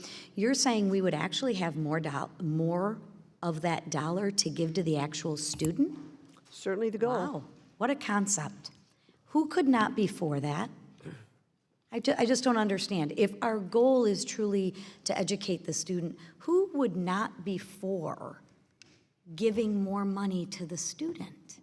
Not only giving more money to the students, but to make sure that parental rights are protected, that parents have more say-so in the curriculum that their students are being taught, that they understand what is going on in the classroom, and I urge parents to take a more active role in their students' education. I think that teaching is one of the most noble professions in our country, but they do need support. They need support at home, and I think parents can, and many parents are so involved, but I urge parents to become more involved in school board elections and just attending those meetings that impact their children. So it's actually a good thing when parents show up at school board meetings, and it's really a good thing when parents are involved. They're not terrorists or whatnot. That's a good thing. We actually want parents involved in the students' education. Absolutely. To that end, I know parents have the right to opt out of specific lesson plans for their child if it goes against their specific religious belief or whatnot. But I believe at times it's difficult for the parent to get that done. What do you see moving forward to make it easier for parents to opt their child out of something that they don't want them involved in? How do you see that happening? Well, there again, that's really part of the local education system, and the Department of Education does not have jurisdiction or control over that. I would just urge parents, though, independently, to continue to approach their school boards, their individual schools, the teachers, and the superintendents to make their voices heard. And with that, my time has expired. Thank you all for all of your work to getting actual more dollars to where it should go, to the actual students. I thank the gentlelady. Thank you. Now I recognize the gentleman from California, Mr. DeSaulnier. Thank you, Mr. Chairman. I'd like to ask unanimous consent to enter into the record a statement from the National Disability Rights Network discussing how the Department of Education's proposed budget cuts would eliminate critical programs that provide advocacy service to individuals with disabilities. Without objection. Thank you, Mr. Chairman. Madam Secretary, thank you for being here today. I'm particularly interested in your comments and your background as a person who comes from the private sector business about how you create efficiencies. And to one person's bureaucracy, another one is a good valued employee, whether it's the public or private sector. I want to start by reading a quote from the federal judge who stopped the closure of the Department of Education and layoffs. Judge John said that in regards to the layoffs of this scale, quote, will likely cripple the department. The idea that the defendant's actions are merely a reorganization is plainly not true. She goes on to say, a department without enough employees to perform statutory mandated functions is not a department at all. This court cannot be asked to cover its eyes while a department's employees are continuously fired and units are transferred out until the department becomes a shell of itself. So this is in the context of you're eliminating staff, bureaucrats, I think, to your words. The judge clearly disagreed with you. And in the context of special education, where we've seen students, the number of special education students in the last 10 years doubled. I don't know if you've ever sat down with a parent or a special ed educator and try to work with them and see what they have to go through to get the services that they are statutorily allowed to do, signed by President Gerald Ford, the IDEA program. Have you ever done that? Have you met with special ed kids and their parents? Yes, I have, and I was very involved in Special Olympics for a good time and started that program in my prior profession and was astounded at all of the programs that we need for those students, and very, very heart-rendering sometimes, the stories with those parents. So when President Ford signed that bipartisan bill, the federal government promised in 1974, if memory serves me, that we would pay 40% of IDEA. Do you know what that number is now and historically has been? I believe that Congress has appropriated no more than about 18% at this particular point for that program. 18% at a high end. It's more like 10 to 12%. Yeah, I think in 2025 it was I'm just checking my numbers now, it was about 10.7%. So help me understand, we're going to cut thousands of people who help provide these services but don't get paid enough, and there are not enough of them. And we give more control to local government, but how do they have control when they never got the resources that they needed? I've had superintendents tell me that we've put more money into schools in California over the years. They could take all of that money and put it in special education. It still wouldn't be enough to make up for the lack of investment from the federal government based on a bill that was signed by a Republican president. Well, but that's not from the Department of Education. That's the appropriation coming from Congress. So I think that's up to you, sir. Where does that money go to? And the Department of Education is a key part of giving them the best practices so they can understand how to serve the people at the local level. It's fine to say we were going to give it back to local control, which I completely agree with. It's fine to say it's going to go back to the states, but they have to have the resources under a federal statute to perform the requirements under the federal statute, which I assume, given your background and working with special ed kids, you want them to get that. We know we all benefit from having special ed kids get the support. And specifically, does the department intend eliminating, you talked about parent involvement, the congressionally mandated parent training and information centers? Are you going to continue to support those, and who's going to support those? Well, sir, as I said, the IDEA funding is level funded. There have been no cuts in that. It's going directly as it has before, so without changes from us. You know, having run businesses, I think we're just having a communication problem. How can you say your level of funding, but you're cutting staff and sending it back to local government without the funding? Seems like a contradiction to me, with all due respect. Wait, I don't know what you mean. I don't know what you mean by I'm cutting staff relative to states and how they are handling IDEA funding and how they are taking those dollars into their schools. The staff that we've cut, you know, at Department of Education, let me just reiterate what I said before. We are totally in compliance with all of our statutory obligations. Oh, I'm told I have extra time because they messed up a clock. I'm sure it's a plot, Mr. Chairman, but I would love to continue the conversation. We clearly don't understand one another, and maybe I'm responsible for part of that. I don't understand, as a former business owner, how you can eliminate the Department of Education, or attempt to. Judge says you're not. You cannot do that. By the way, you're going to comply with what the judge has ordered. I will, but let me remind you that IDEA was in existence before the Department of Education. I believe it started in 1965 and was distributed to the states, and I think it would continue to be distributed if there was no Department of Education. I would respectfully disagree. You have to have people with expertise in order to implement the law. And I know, at least in the case that I've spent a lot of time with special ed kids and their families, they rely on the best practices supplied at a national level so that they can perform at a local level. Well, they came from somewhere before the Department of Education, so those people are. Ma'am, that's the reason we started the program, is because they were suffering and failing. I think now the gentleman's time has finally expired. We've got it back on track, so. Thank you. Thanks, gentlemen. Now I yield to the gentleman from Georgia, Mr. Allen.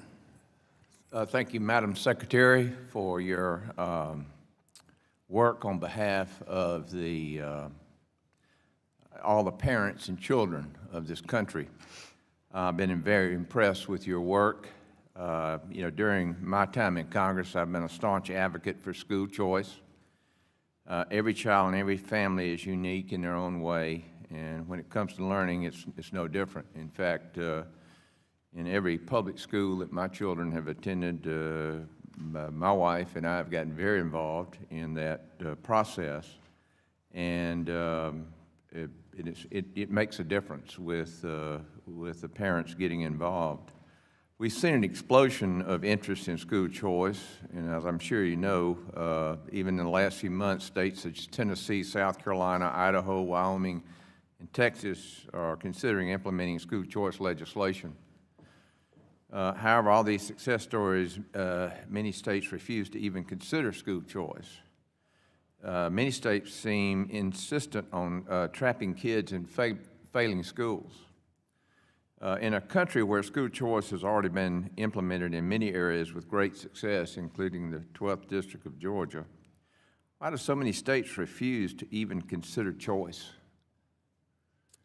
Well, I think you'd have to ask the the governors and the superintendents of education in those particular states? That clearly is that's a state function. Important question, isn't A very important question. Yeah, they should answer for But that. I can tell you that what we are starting to see and why you see more states now looking at school choice options is because our education system right now is failing our students. Yes, well, we're So spending the the most success- money in getting the 30th in the world. I mean, And so I think governors who are being innovative on their own are looking at different programs in their states, and they are seeing the success rates returning to classical education in some states, where the science of reading has been so incredibly successful, like the Miracle of Mississippi that we've looked at. In the recent NAEP scores for the state of Louisiana, we have seen that they've had the greatest improvement in their scores relative to others. So now there's a competitive factor going Right. on among the states, and those who are recognizing what's worked, starting to look at it and adopt and say, maybe we ought to take another look at this. exactly, because if you're going to compete in economic development and business growth and job growth in this country, you got to have a workforce, Yes, an you do. educated workforce.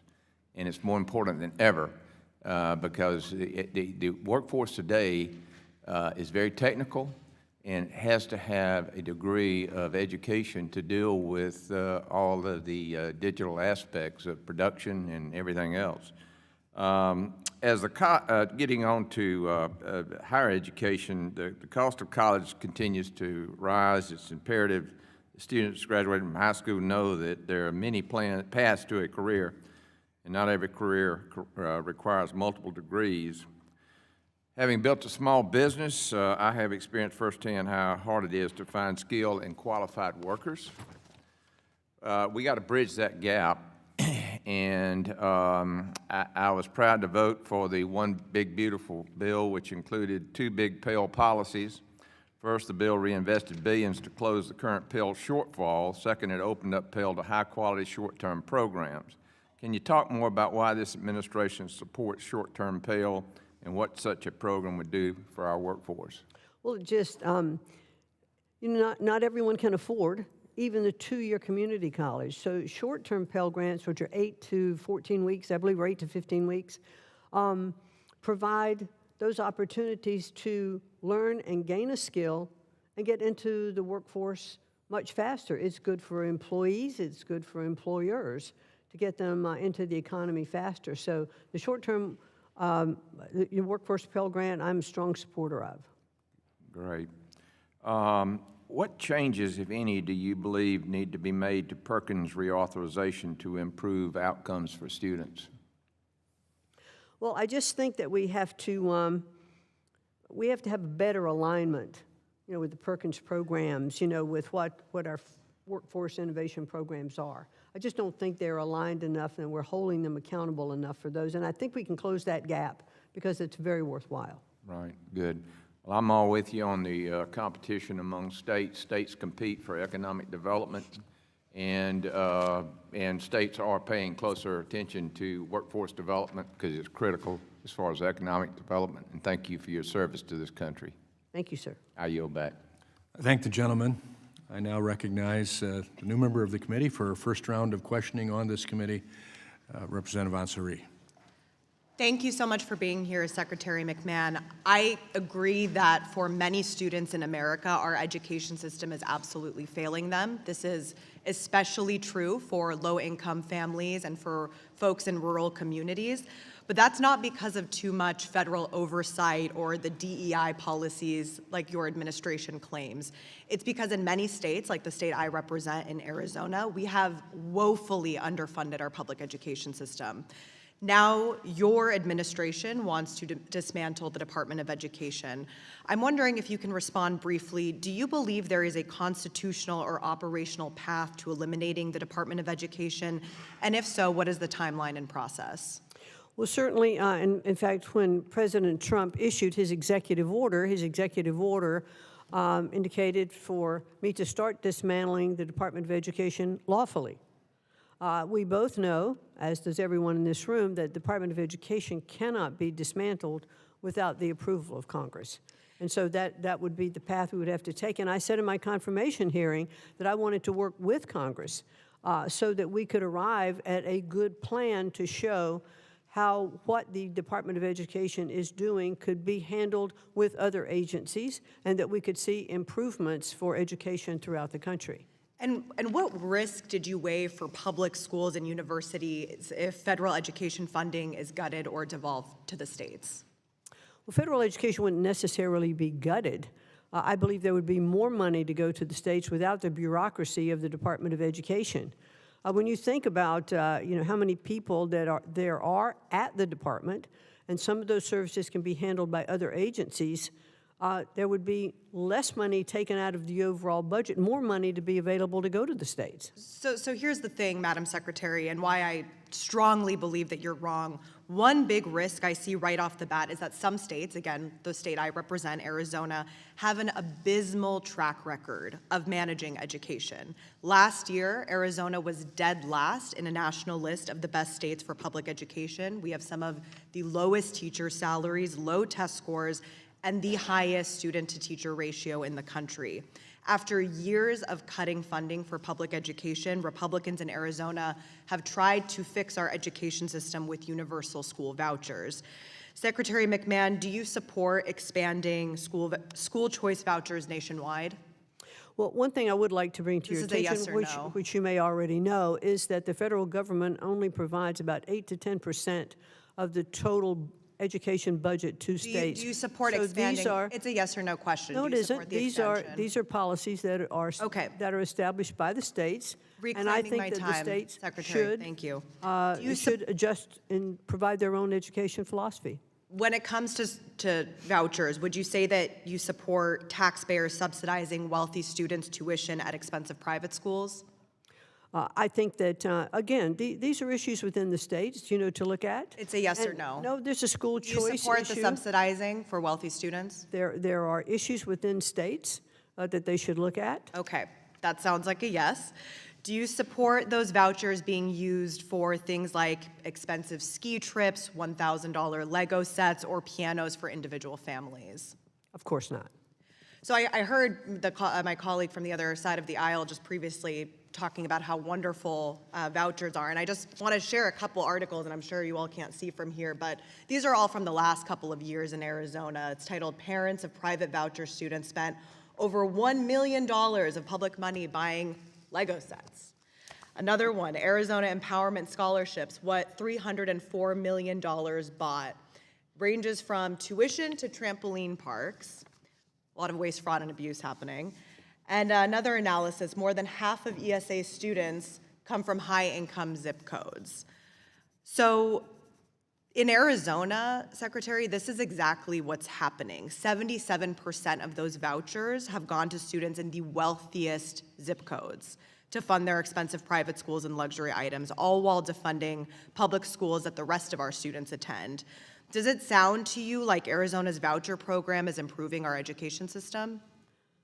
It sounds like you've got an issue in Arizona that you should address with your governor And that's, no, and it's with- actually our state and with your- legislature well, that then- is then do it ballooning with the your state voucher legislature system. and all of that.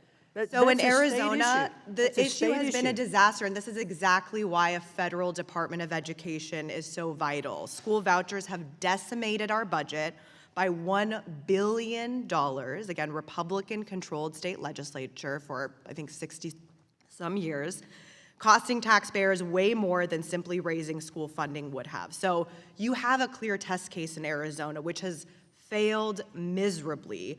I'm not sure why we would want to subject the rest of the country to the same problems. The gentlelady's time has expired. Yields back, and I recognize the gentlewoman from Illinois, Ms. Miller. Well, good morning, Secretary McMahon, and thank you for the great work that you and President Trump are doing to reform the Department of Education. The last 4 years under the Biden administration have been a disaster for the public education system, for parental rights, and for student safety. And the most racist thing that's been going on in our country has been the unanimous support of the Democrats and the teachers union to force inner city children, black and brown children, into failing schools while denying their parents the opportunity to seek alternative options.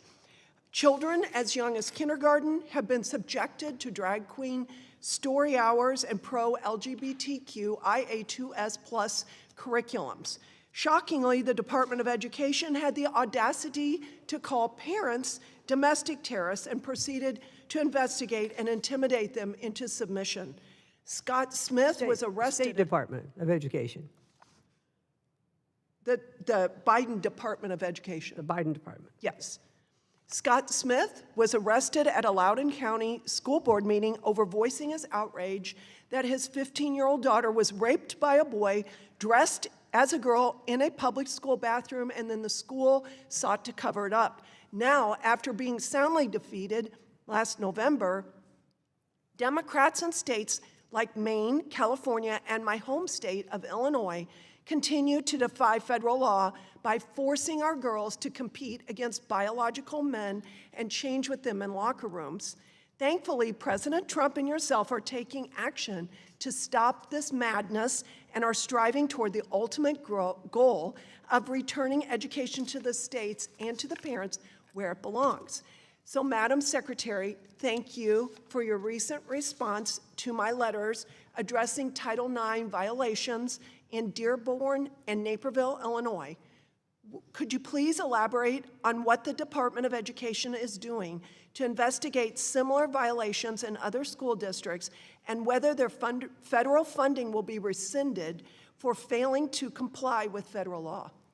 Thank you very much. And we are indeed investigating many cases that come up under Title IX. I mean, I was informed, I think it was yesterday, that in Colorado there was as part of the public school system on school trips, that there were boys sleeping, perhaps in beds,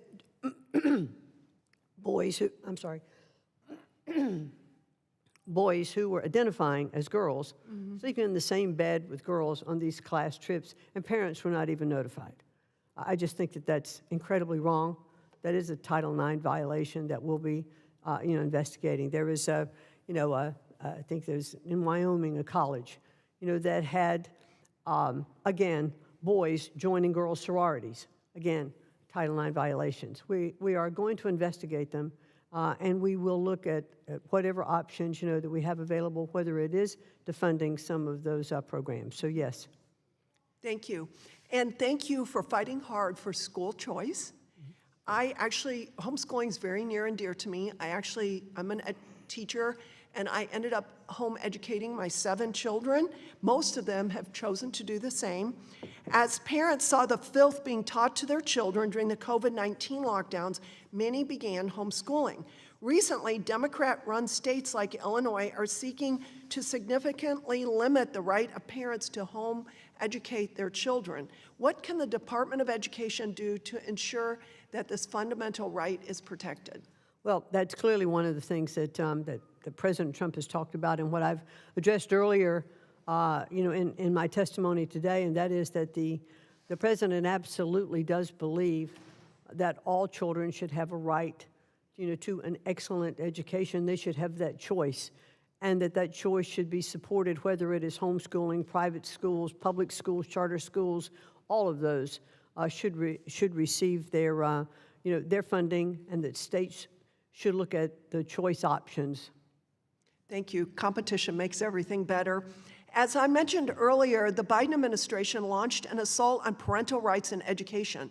Aside from curriculums, according to Parents Defending Education, at least 20,000 schools in 1,100 districts have policies that prevent faculty and staff from disclosing a student's gender identity to his parents without the student's permission.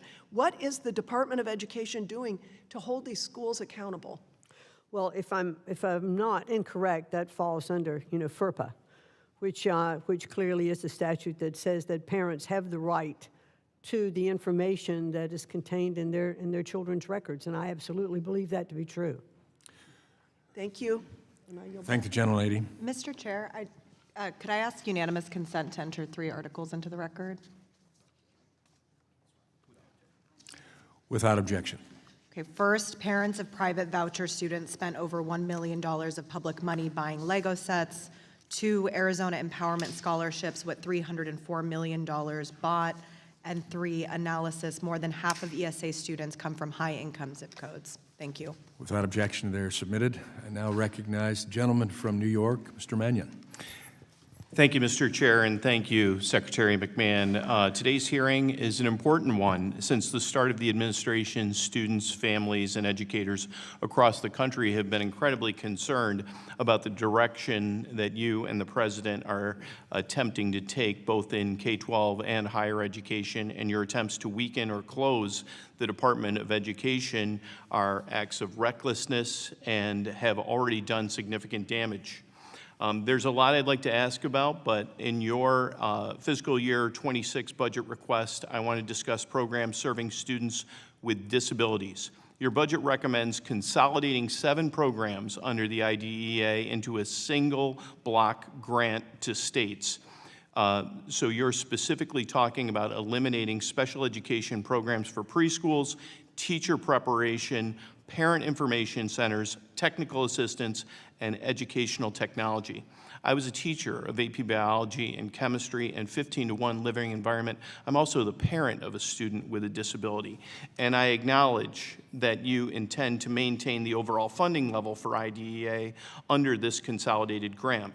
But structure matters. These programs were created independently for a very good reason, to ensure proper oversight, to serve different populations, and to meet the full range of needs for students with disabilities. Madam Secretary, how can you assure us that states will maintain sufficient support for all of these critical areas like preschool special education and parental assistance if the federal government no longer requires them to do so under separate targeted programs? Well, I think funding under the Grants to States program would continue to be allocated to the states and LEAs in accordance with Section 611. So that will remain. What we found is that we have so many of these different diverse programs, and if there are I think there's 6 of them in total, that would come under a block grant, and states would have greater flexibility in terms of making sure that that IDEA funding went to where it should be. You know, the whole, I'm sure you know probably better than anyone, or as well as anyone, that the process of writing grants, the people you have to hire, the strings that are attached, you know, when individual grants, you know, do come in, is really burdensome and expensive. And so the hope is, and the goal is, that by giving this in terms of the one grant bucket, if you will, that there are less strings attached and it affords greater flexibility for states to put that money where it's needed. If a school district does not follow the proper mechanisms for administering that grant for the students to receive the individualized services that they need, is there any specific accountability measures that will occur coming out of the Department of Education or any other federal government agency? Well, there's always the opportunity of defunding. We don't want to take, you know, any of the tools off the table, but I would like, if there is a specific question, I would always want to look into that and to find out exactly, well, we'd always investigate. You know, if there are reports that this is not being spent the way it's supposed, we'd always investigate. There's been a lot of discussion and questions regarding parental access and parental input. So I was in a classroom for almost 30 years, and over the course of those 30 years, what I saw was the implementation of emails, online grades being able to be accessed by parents, shared decision-making committees, an increase in the number of parent-teacher conferences and meet the teacher nights, the ability for students to audio tape or videotape lessons, and teachers themselves providing curriculum online and posting their lessons, sometimes a video recording of their lessons online. So is it your opinion that over the course of those 30 years that parents have less access to information about their students' education? Well, clearly you've made the case for innovative teaching, and I think that's what we should, through our regulations, allow teachers to do, and that's teach. Let's take the handcuffs and the red tape of compliance with regulations off them and let them do what they want to do. And we will see better results with children. Thank you. Should a parent have the ability to opt their child out of a unit on evolution? Yes. Should a school district be able to eliminate evolution from a biology curriculum? I think that parents should have, under parental rights, I think parents look at curriculum in terms of maybe their own ideals, maybe their own religious backgrounds, and have the opportunity to opt out of a particular course. Thank you, Madam Secretary. Thank you, Mr. Chair. I thank the gentleman. I recognize the subcommittee chairman on early childhood, elementary, and secondary education, a gentleman from California, Mr. Kiley. Hello, Secretary McMahon. It was just 5 months ago that we had a Secretary of Education who was an enthusiastic supporter of shutting down schools during COVID, who was an enthusiastic supporter of forcing 2-year-olds to wear masks, who actually encouraged school districts, K-12 schools, to adopt COVID vaccine mandates.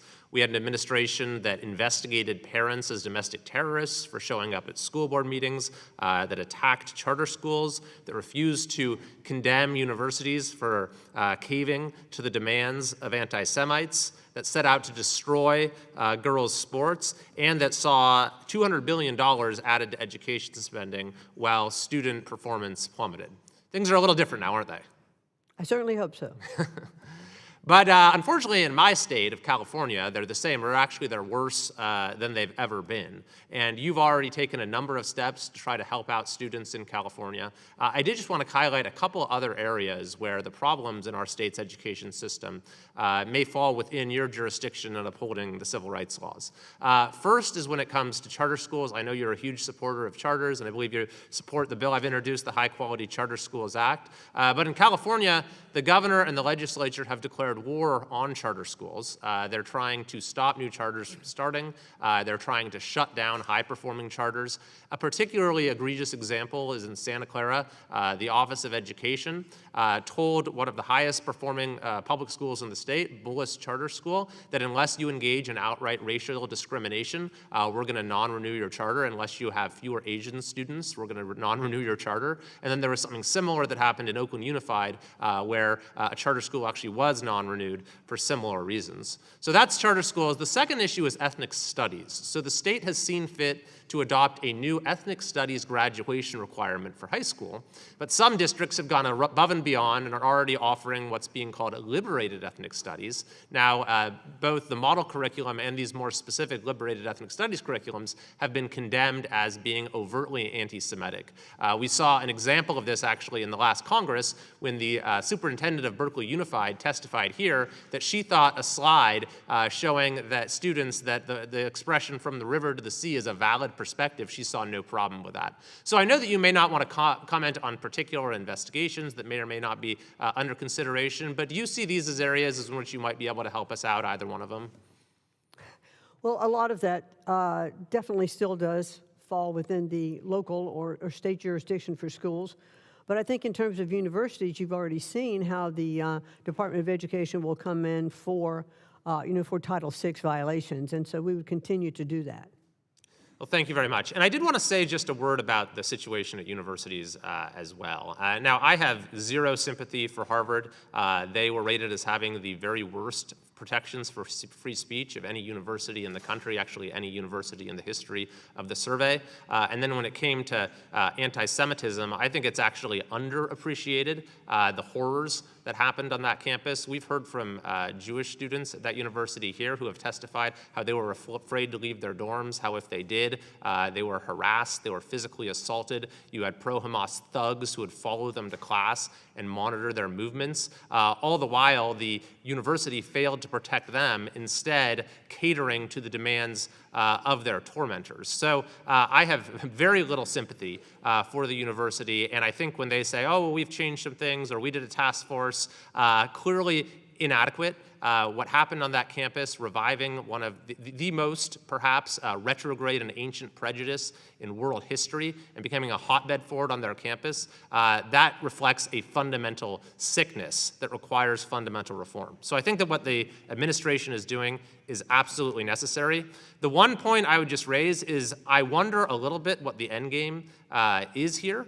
Our universities have had a lot of problems in recent years and decades. They cost too much, they deliver too little value to students, and they've incubated a lot of the problems we have more broadly as a country. But throughout our history, they've actually been huge national assets. It's a great thing for our country that we've had universities that lead the world and the best and brightest from all around the world want to study at and then contribute to our country. So the word of caution I might just add is that when it comes to the ultimate goal here, I hope that the goal is not to reduce these institutions to a shadow of their former selves, but rather to revive the ideals that used to guide universities and to restore them to being national assets again, rather than the liabilities that they've become. And I'd be very happy to help in any way that I can with that goal. Thank you very much, and I'd like to work with you on that. Thanks very much. Yield back. I thank the gentleman. I recognize the gentlelady from Connecticut, Ms. Hayes.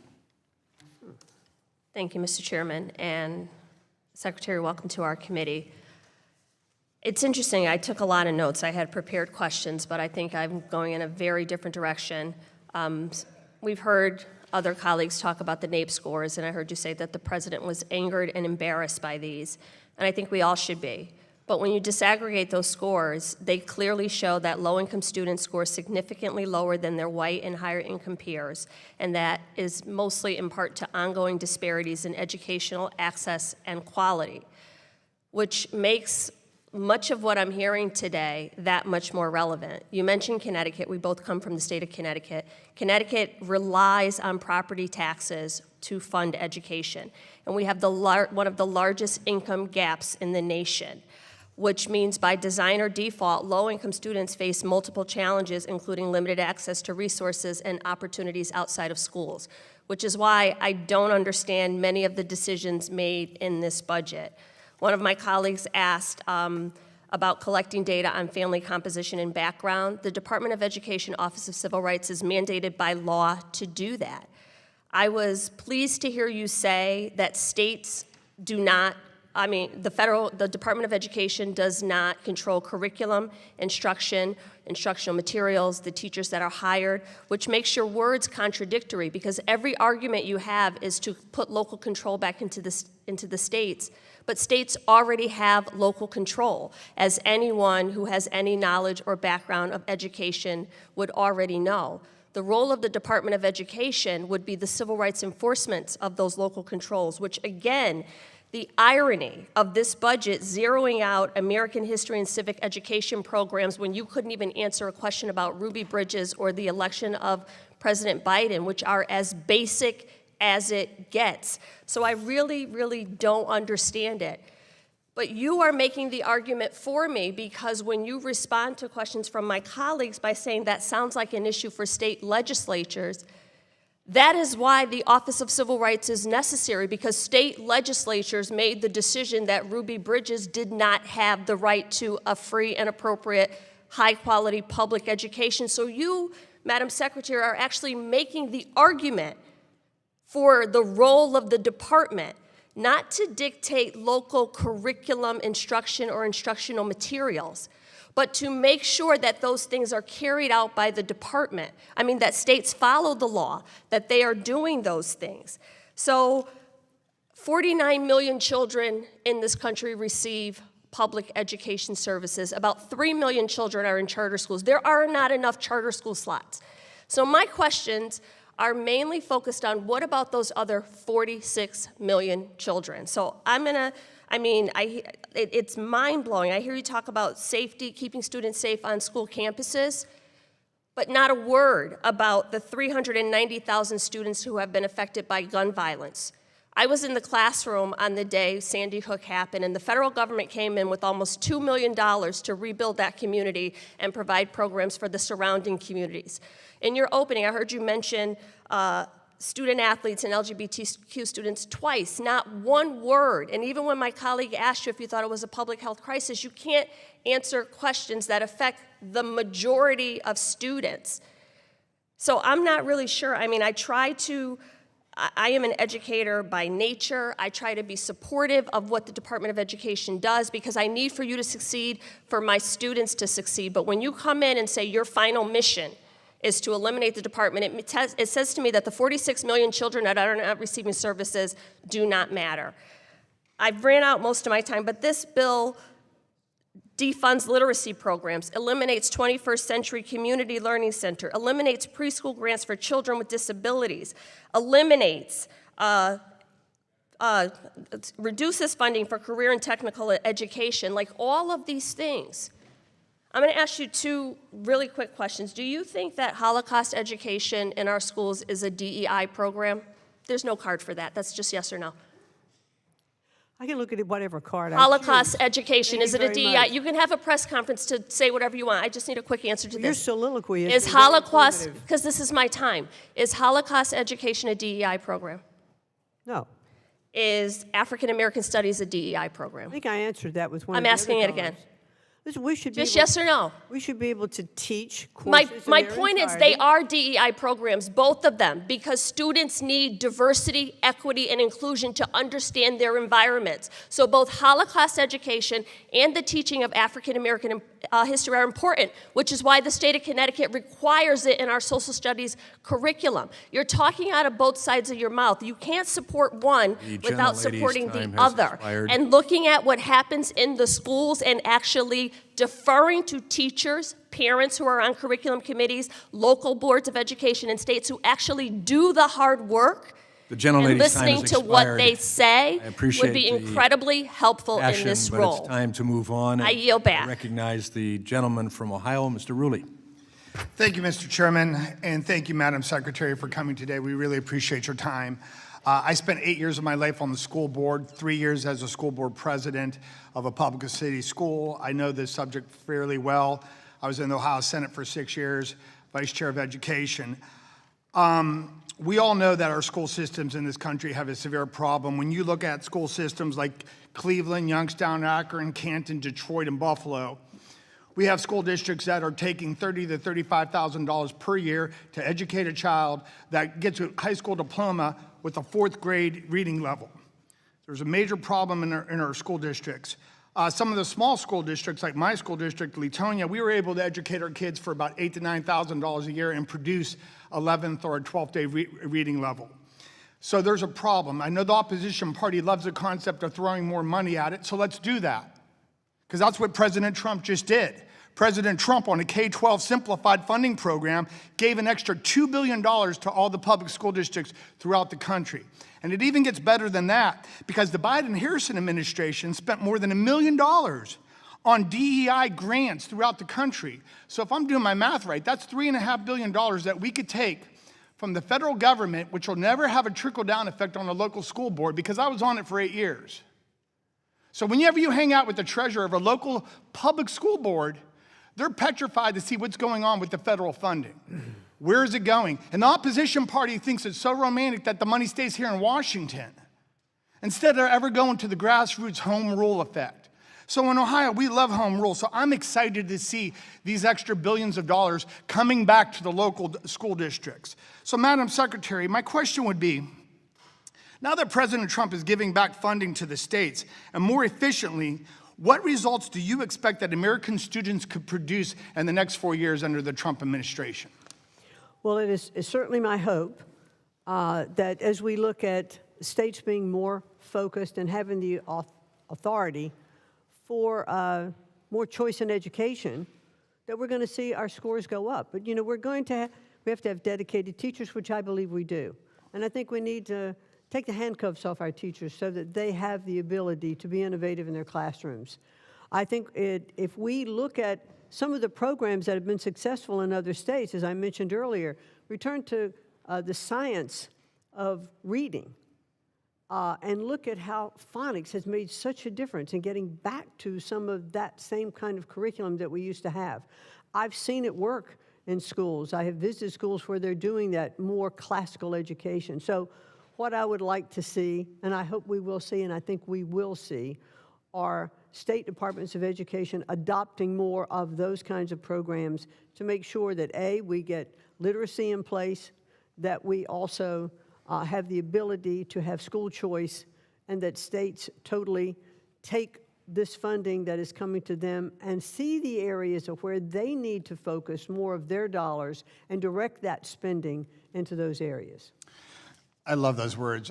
In particular, in the state of Ohio, our Speaker of the House, Matt Huffman, and I did a lot of ed choice programs in the state. And this is coming from a guy, I'm a graduate of a public school board member, 8 years of a public school. But we created a voucher program which helps urban kids more than anything else. When you have a Cleveland City school that is just falling to pieces, you have to give urban moms and dads the opportunity with the voucher program to put your child wherever it could be. And what that adds is actually competition within the school districts. You know, you have open enrollment, you have all these different obstacles to school board members. So it's up to them to have a good, scholastics program, have a good athletic program, and to be inviting to people. I know in my old public school that I was the president of, they started a trades program within the school. So maybe a 4-year degree and $100,000 in debt isn't what you're supposed to be. Maybe you could become a welder and make $100,000 without debt. But we have to have different paths and get outside of the box. And I think it's an exciting time for you, the Madam Secretary, at this point. Do you think that we can incorporate all this voucher program and this ed choice and even have better public schools and all of it could come together? Am I wrong? I really think we do need to focus. No, you're not wrong. And I do think we need to focus on making sure that our cultural viewpoint relative to education is not always that you have to have a 4-year degree, because there are other ways to have a great fulfillment, of a career and provide for your families with skill-based training, plumbers, electricians, HVAC, not only that, but technology developments that we're seeing. And we ought to start that more. Middle schools, high schools, leading into those career programs. And I think that's one of the things that our workforce development programs will show success for doing. Thank you so much, Madam Secretary. And with that, I yield my time back, Chair. I thank the gentleman. I recognize now the gentlelady from Michigan, Ms. Stevens. Great. Well, thank you, Mr. Chair. And Madam Secretary, I realize you're in the cabinet with the president, and you're the first cabinet secretary I've been able to speak with this term. And if you could please pass along to the president that 55 tariff announcements in 100 days are killing us in Michigan. I know that the president came to Michigan to celebrate his first 100 days in office. I know this is outside technically the purview of your administration. We see hiring on hold. We see suppliers, small businesses. They are telling me today that operations are going to shut down. And certainly, we then get the question of unemployment and job training and apprenticeship programs. Now, the Department of Education was passed into law in a close vote in 1979. 4 years prior to that, the House of Representatives signed into law the Investing in Disabilities Education Act, IDEA. We want to see special education fully funded in the United States of America. And Michigan, just as of 2023, missed out on $700 million in IDEA funding. I have worked so closely with my school districts all across my state, frankly, on the missing pieces of their budget from special education funding gaps. Can you speak to some of the changes that are going on in the administration or in your very agency right now, and if there is an opportunity for Michigan to access more special education dollars? Well, as I've testified to earlier, the IDEA funding is going to continue, level funding going into the different states. Now, there are 6 programs that are going to be consolidated into a single stream funding that I think you could apply for in those states and help get the governor or the superintendent of education to direct more of those funds. Yeah, and while I don't agree with the reckless language of shutting down the Department of Education and the dismantling and the job loss, and I know some of these individuals in Michigan who have lost their Department of Education jobs, we will gladly take every special education dollar that you can give us. And then, as you know, TRIO grants are grants that help low-income first-generation college, veteran, and disabled students who we care about so much apply and successfully complete college. And several schools in Michigan use TRIO grants to support students. So why did the administration decide to eliminate the TRIO grants program, and what's happening to that money? Well, TRIO grants for the funding that's in place now are continuing for, for the balance of this fiscal year. They have been zeroed out in the next budget. What we found with TRIO and looking at, and hey, I think, I've heard testimony, I heard a couple of senators even yesterday say that they know people that benefited from TRIO, and I'm sure that there are many people who have, but there are other programs in place that would also help students who are now being benefited by TRIO. We also found out that the TRIO programs, they've been put through with a lot of heavy lobbying, and the Department of Education really doesn't have the ability to go in and assess total accountability, and that's how it's written. Yeah. Well, if that's the case too, we can look at expanding Pell, which many of us, support. We need to see Pell Grant expanded. We obviously want to continue to that discussion with you and on the record. But with my remaining time, and as you are a cabinet secretary for the second time in a row in the administration of President Donald J. Trump, please just know we are competing with China. We are competing on a world stage, and a place where I am so privileged to call home is right in the middle of that competition. We need these engineering jobs. We need these apprenticeship programs. We certainly want to see our government function to the best of its ability and deliver the standards and dare I say, the efficiency that our taxpayers pay into.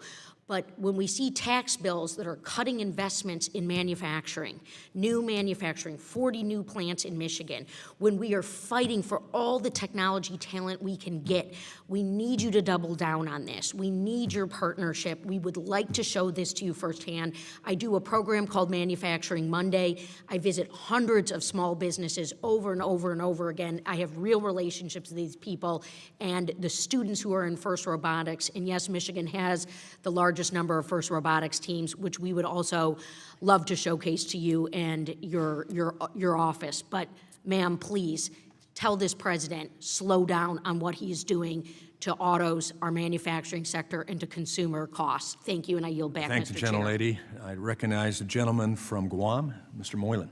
Thank you, Mr. Chairman. Madam Secretary. Thank you very much for your testimony. I'd like to bring your attention to the territories now. And as you know, from Guam, like Guam, we often encounter unique challenges. We have small economics, and we have geographical isolation. It takes me 20 hours to fly back home, door to door. Plus, you change the dateline. In fact, I think it's like 2:30 or so in the morning tomorrow in Guam. So we're way out there. We also have devastating natural disasters. We just won't go through super typhoons. It's like a gigantic tornado happening in some of the states, but it hovers over the entire island. Plus, we have the military buildup with the Indo-PACOM situation. So my question is, how does the administration plan to invest in American students in the outlying areas, where the roles and responsibilities of the federal government are much different than that in the states? Well, what I would like to do, if I may, outside of the hearing, there are specific areas that we could talk about and what my position at education may be able to be helpful for you. I'd welcome that opportunity to have more thorough discussion with you. I appreciate that, and we need to get you to Guam as well. That would be great. Going on to another question then, again, specifically on Guam, we often fail to recruit and retain special education specialists. I understand that's nationwide, but making it burdensome for our special needs students to attend public and even charter schools. So how can this administration support Guam in addressing these gaps? Again, that really is more local use of funding and not controlled by the Department of Education. When we get to our meeting, we'll also discuss how often we face financial hardships in the island when it comes to infrastructure improvements, and academic competitiveness, how does this administration plan to invest and uplift these students? Another concern of mine for the islands and many of the territories. Yeah. Again, I look forward to our meeting to discuss those. Okay. Let's see. Okay, just finally, another one for our topics of discussion. As you're aware, Guam often struggles with the needed infrastructure upgrades. Our storms and our cost of getting materials to the island is tremendous. And especially with our public schools, it's very costly. And so how does the administration, another one we can discuss, plan to address critical issues like these, ensuring that we can make our educational institution in the outlying areas world-class like all American institutions should be? Well, I really do look forward to our meeting. I think I can address things better by sitting down and having a better understanding of your issues. Okay. Likewise, when we get to our meeting, we'll talk about the shortages of medical physicians and nurses. We know nationwide, but even so more stressful for the territories. In addition, how the skinny budget has affected our special education funding. Likewise, for skilled trade and workers and high-skilled degrees and medical professions, how we can better that for our territories.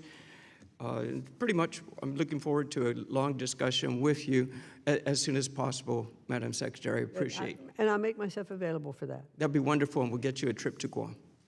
Thank you. Thank you, Mr. Chairman. I thank the gentleman. I recognize the gentleman from Texas, Mr. Ansari. Secretary McMahon, thank you for joining us here today. Right now, the administration that you're a part of is pushing for a massive tax break for billionaires paid for by massive cuts to health care and food assistance for everyday Americans, including to the children that you're charged with educating. You yourself and your family, as a billionaire family of wealth of about $3.2 billion, can you share with us, do you know how much you and your family will receive in tax benefit if this Republican tax proposal gets pushed through? No, I've not sat down and worked with my accountants on what tax. I can tell you most You have of the time, a general sense? well, I Is can it tell you millions the or last time tens of millions? taxes went through, I paid more. And so you think that under this proposal, you will not, like the other billionaires, get millions or tens of millions of dollars in tax benefit? I think this is kind of a ridiculous line of No, it's questioning. not ridiculous, because here's what's important. The biggest bill being pushed by your administration for your average extremely wealthy person would give about a $4 million benefit.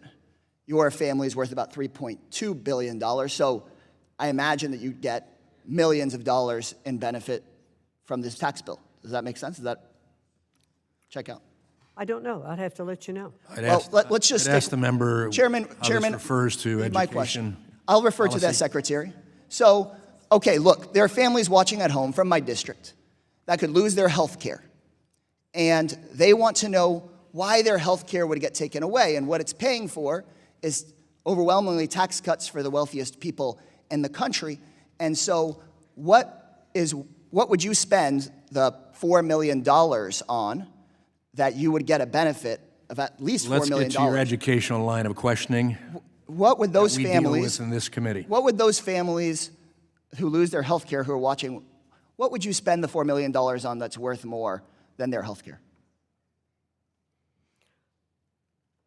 I'm not going to address the questions relative to me personally. I'm here as the Secretary of Education, and I'm Okay, so happy as the to Secretary answer of the Education, questions then, relative to education. as the Secretary of Education, do you think, yes or no, that kids will do better off in school if they have health care and their food needs met? Yes or no? We all do better, and children will do better in school if their health needs are met. I agree with that. Good.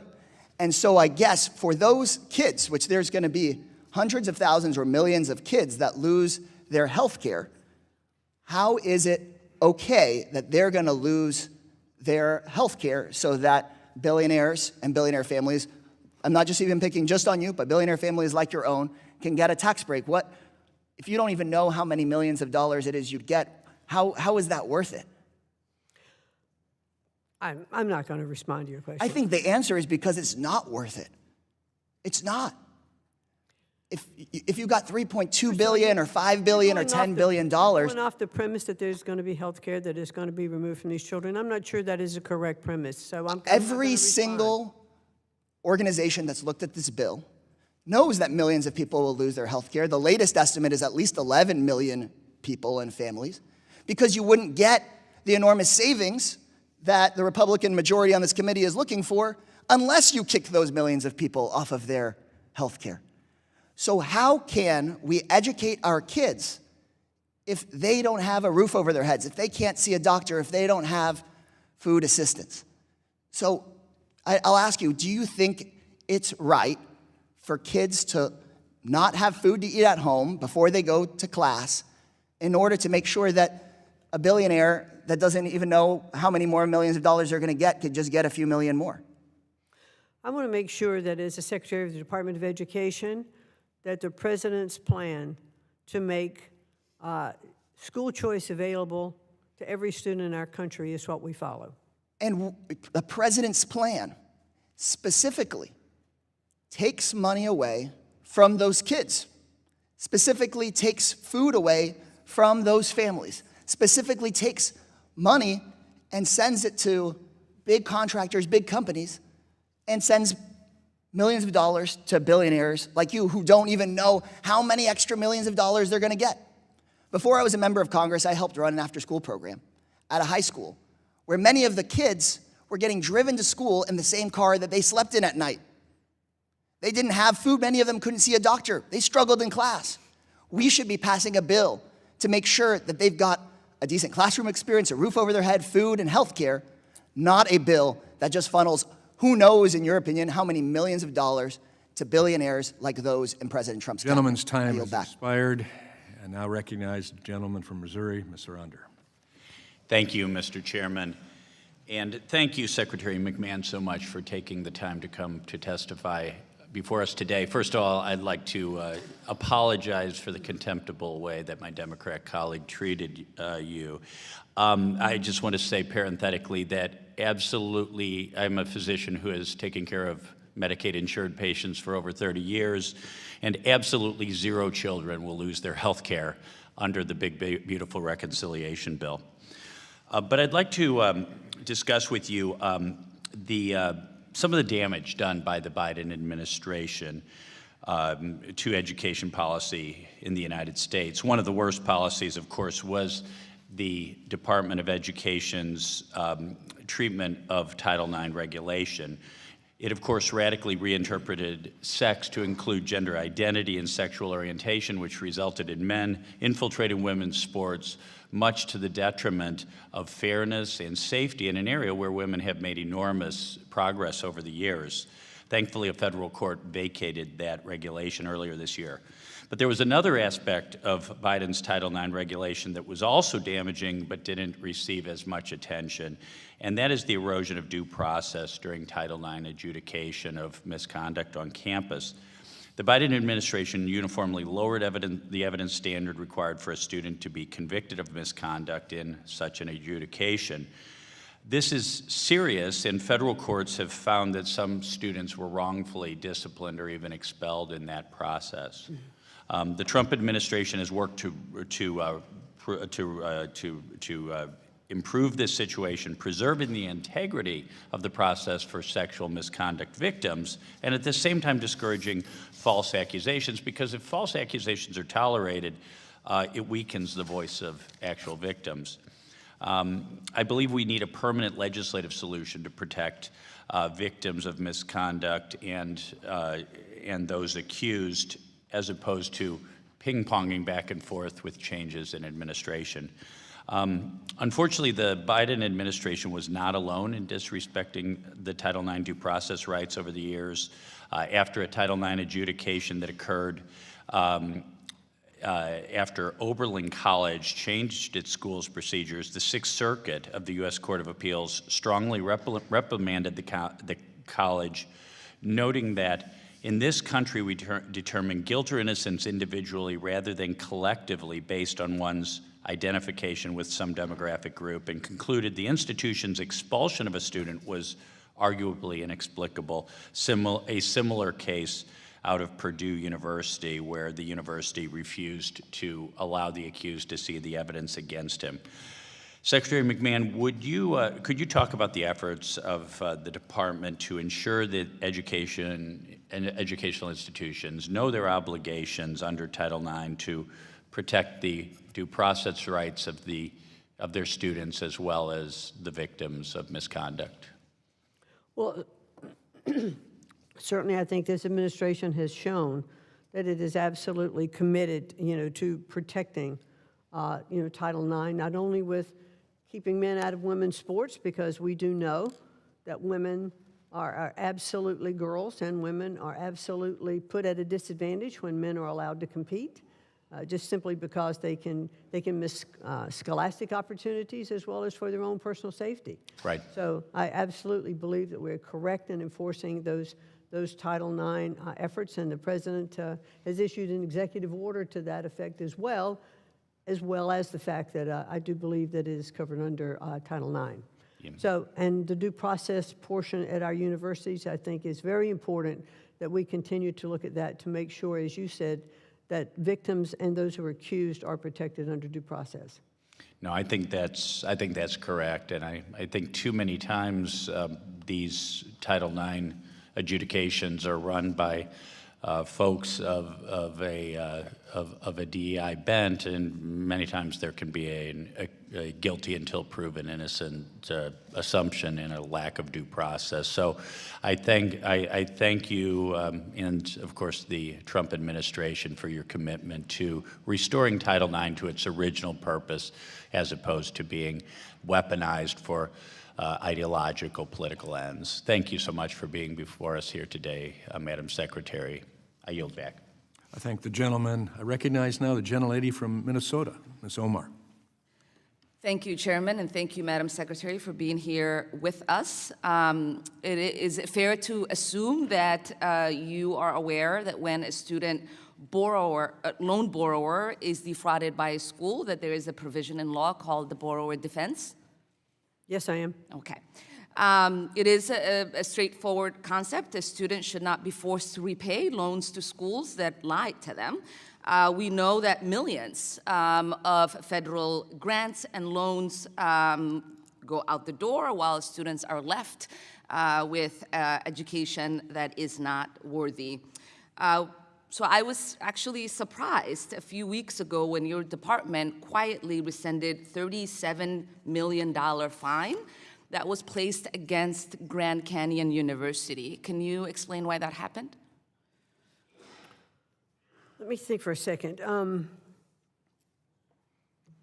Let me review my notes on that, because there were a couple of things I wanted to make sure I covered with you. We really found that the accusations against Grand Canyon, which is a faith-based organization, and we looked at all the facts of the case. I am familiar with the university. Really, my question is, how are those students going to be made whole if you are not allowing the university to pay the fines? What's the plan? I'm not sure that that's the right analysis of it, but I will look into it further and get back to you. And you'll give me back a writing? Yes, I will. Writing? Okay. Because we know that, the president in whom you serve had a fraudulent university called Trump University, and he himself settled 3 lawsuits before becoming president. We know that there are roughly 1.4 million borrowers who have been approved for a borrower defense discharge and are still waiting for that process. How are you clearing out that backlog? In terms of the borrowed defense funds? Uh-huh. There are lists of that. I'll be happy to get back to you with those numbers. Okay.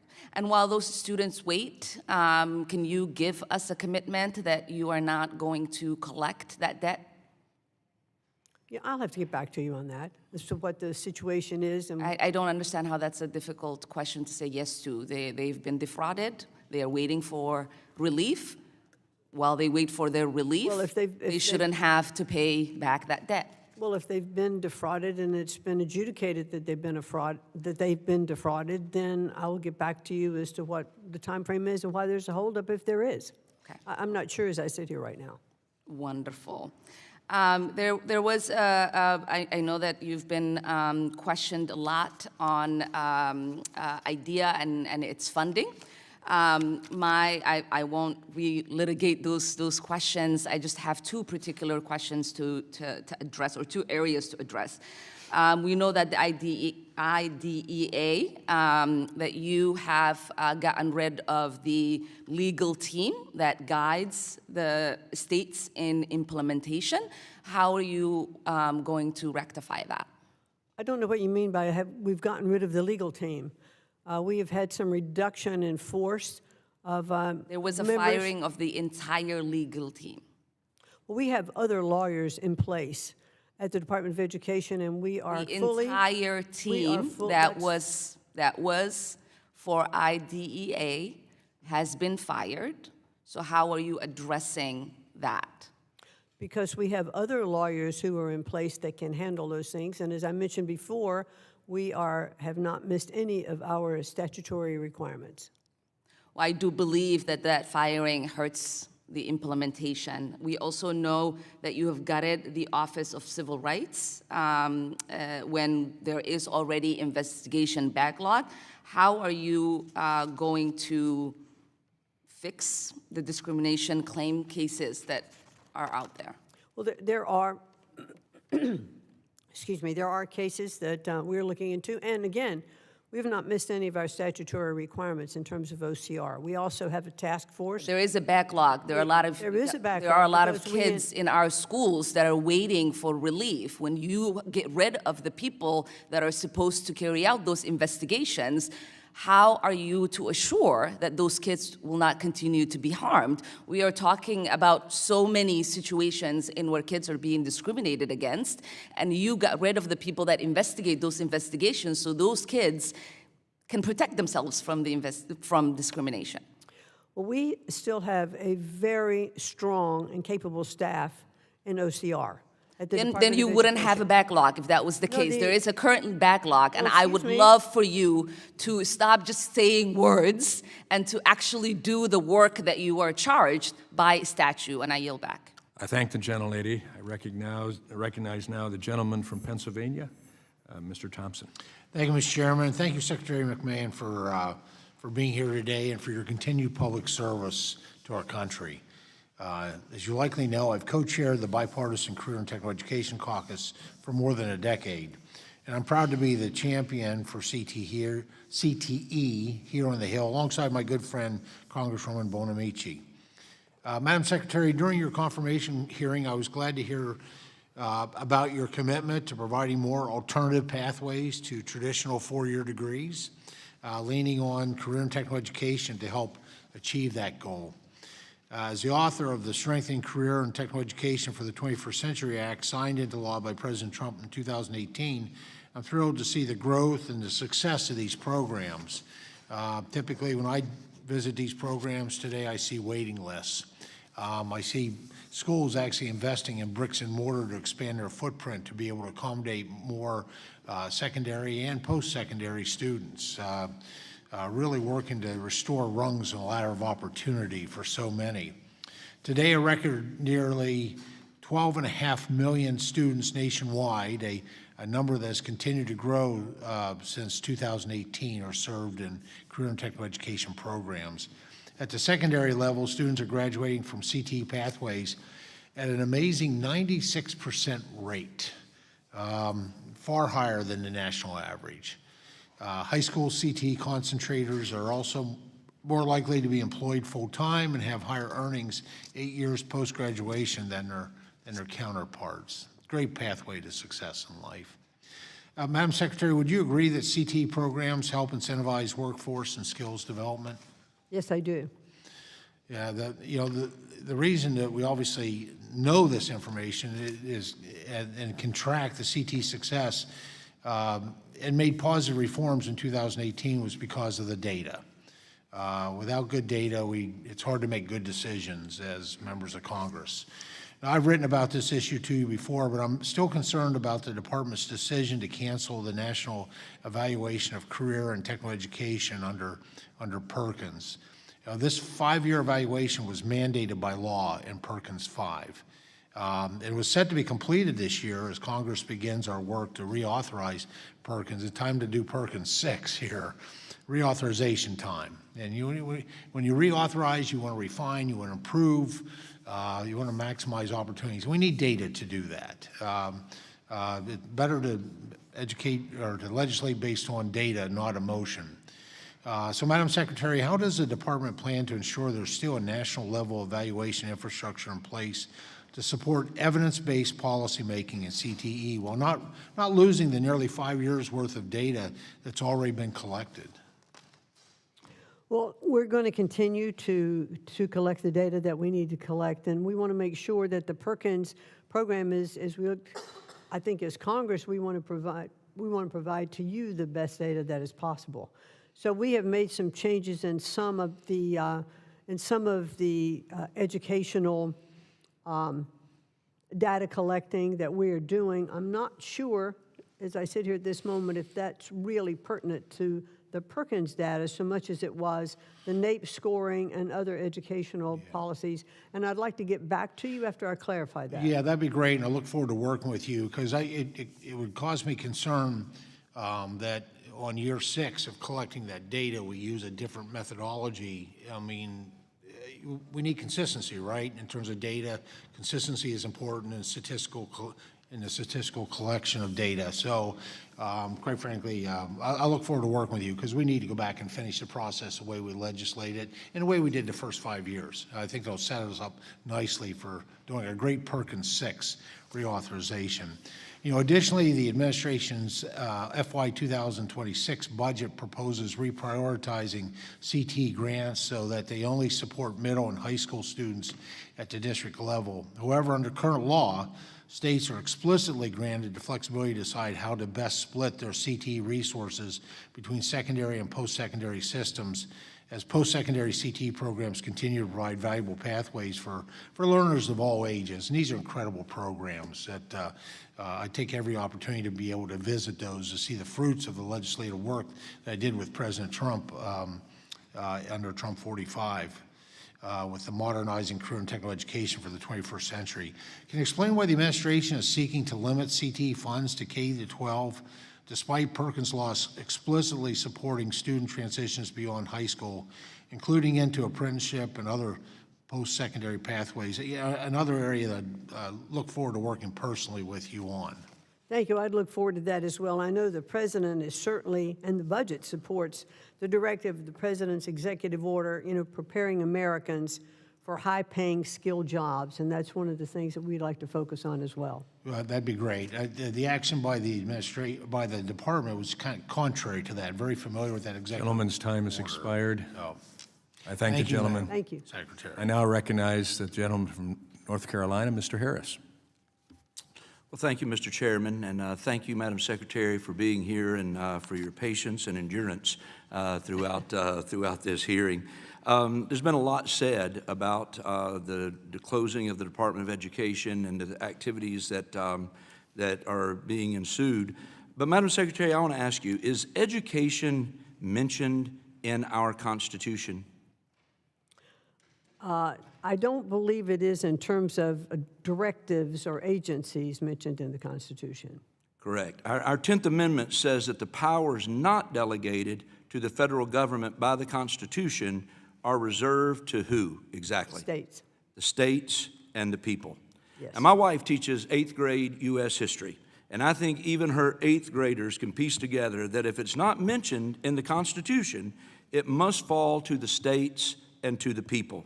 Sadly, some of our federal judges need to go back to the 8th grade and have that kind of class.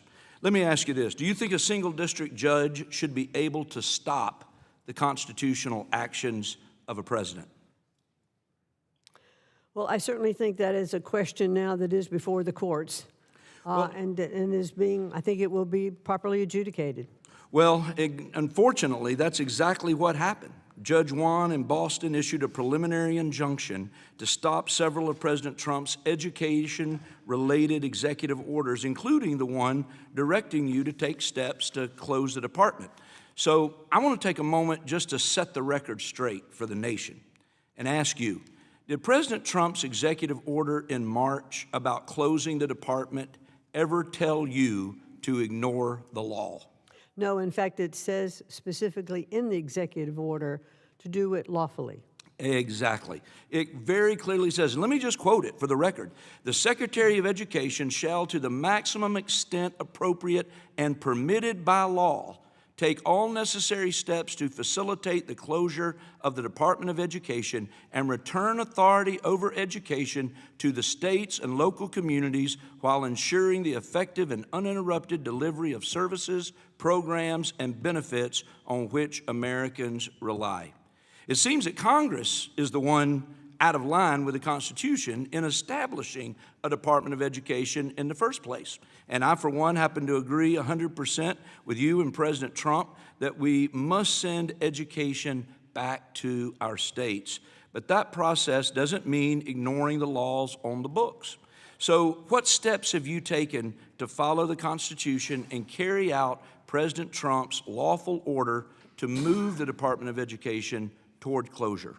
Well, what I've said from the beginning, in fact, in my confirmation hearing, when I was asked specifically, I said I would like to work with Congress as we look at the plans for shutting down the Department of Education and which of those agencies can carry out the obligations that are currently now funneling through the Department of Education. So it was always my goal, and will continue to be my goal, as I know it will take congressional action to close the Department of Education, to work with Congress to do that. So are there any specific needs from Congress that you have that you would ask us to help in accomplishing your task?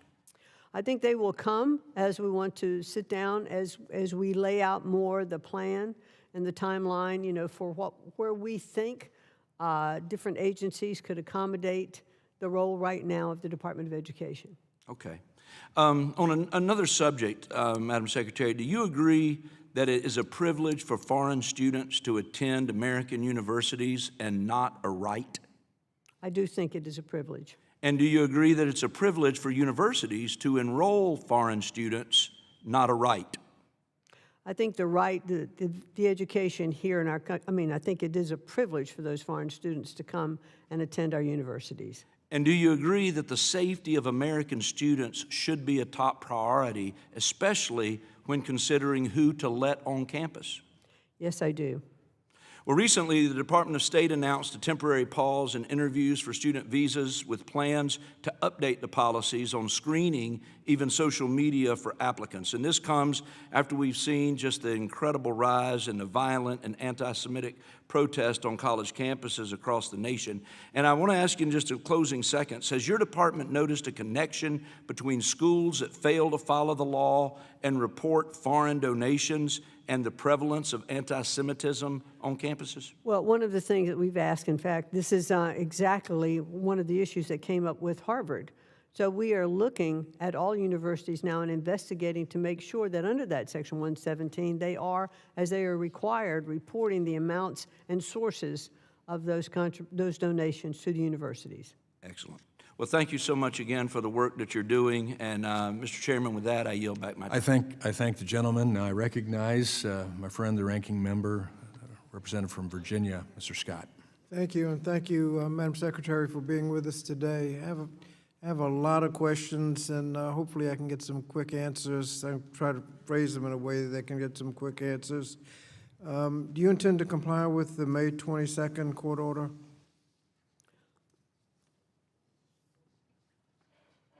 The May 22nd, in which we are joined in this particular aspect, can you be more specific?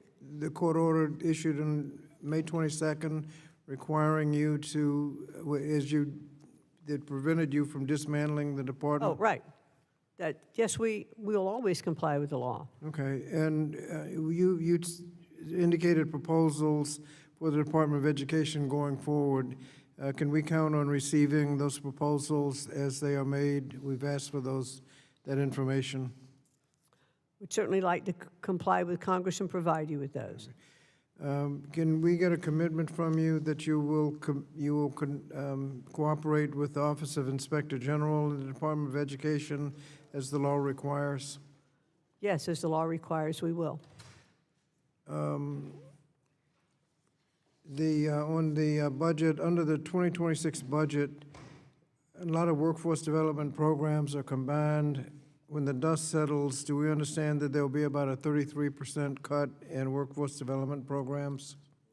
We're looking at workforce development and wanting to make sure that it's treated fairly. You know, right now, the United States government is paying, well, taxpayers Well, what is are the footing the what is bill for about 75% of that, and we want to reverse that. We want the businesses or the universities to pay the 75%, and taxpayers would pay the 25%. So I think that's a better proposal for workforce development.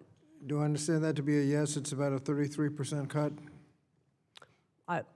I will get back to you if it's different than that. In the pending reconciliation bill, that's the one that has tax breaks for the wealthy and cuts in health care and Medicaid. CBO says at least 13 million people will lose their insurance. It's probably going to be more than that because changes were made in the bill. SNAP benefit cuts and access to college with cuts in student loans and Pell Grants. Does the 2026 budget cut Pell and work study on top of those cuts? You know, I would really appreciate the opportunity to respond to those if they were written questions, because I think we can explain them better, and I can work with you on that. Title I, you said it was level funding. Do I assume that means that it was protected? Do I assume that means it was level funded without an adjustment for inflation? For 1A, No adjustment for inflation? no, it's level funded. Okay. TRIO, you've said publicly that there were problems with evaluating the programs. Does the Department of Education now evaluates TRIO programs for effectiveness? We would like to be able to look at them and have full accountability for those programs. And we are precluded from doing that right now by the way that TRIO is structured. Some of us believe that the department has evaluations right there in the Department of Education. Do you deny that they exist? Well, there are some evaluations that are in to get TRIO going, but in terms of the longer effective TRIO, there's specific language that prevents us from doing it. So I would like to have the ability, if TRIO is reappropriated, that we would be able to change that language and go in and understand the full accountability of the programs. On student loans, will you commit to working with us? There are about 2 million student loan borrowers who have applied for income-driven repayment plans. We're caught up in a backlog. Can we count on you to work with us to make sure they're not disadvantaged? We're working relative to all of those loans that are in default with several different programs for repayment, and we urge students who have borrowed money and are in default now to go to our... They're in a backlog, so you work with us to make sure they're not just caught up in that. I had a Title VI question, and that is that, is it true that the Office of Civil Rights investigates allegations of violations of Title VI? The Office of Civil Rights at the Department of Education, yes, we do that. On Title VI, are you aware of the process that requires you to,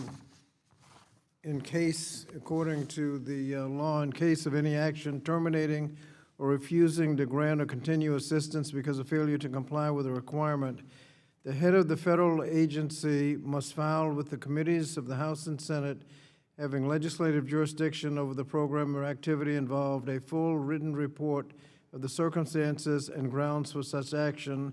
No such action shall become effective until 30 days have elapsed after the filing of such report. Do you know if the Department of Education has filed a report with this committee on any action you've taken? We may very well have done that. I'd like to get back to you just to assure you that my answer is correct. Is The gentleman's time has Can I ask expired. just one more quick question, and that is lack of viewpoint diversity a violation of Title VI?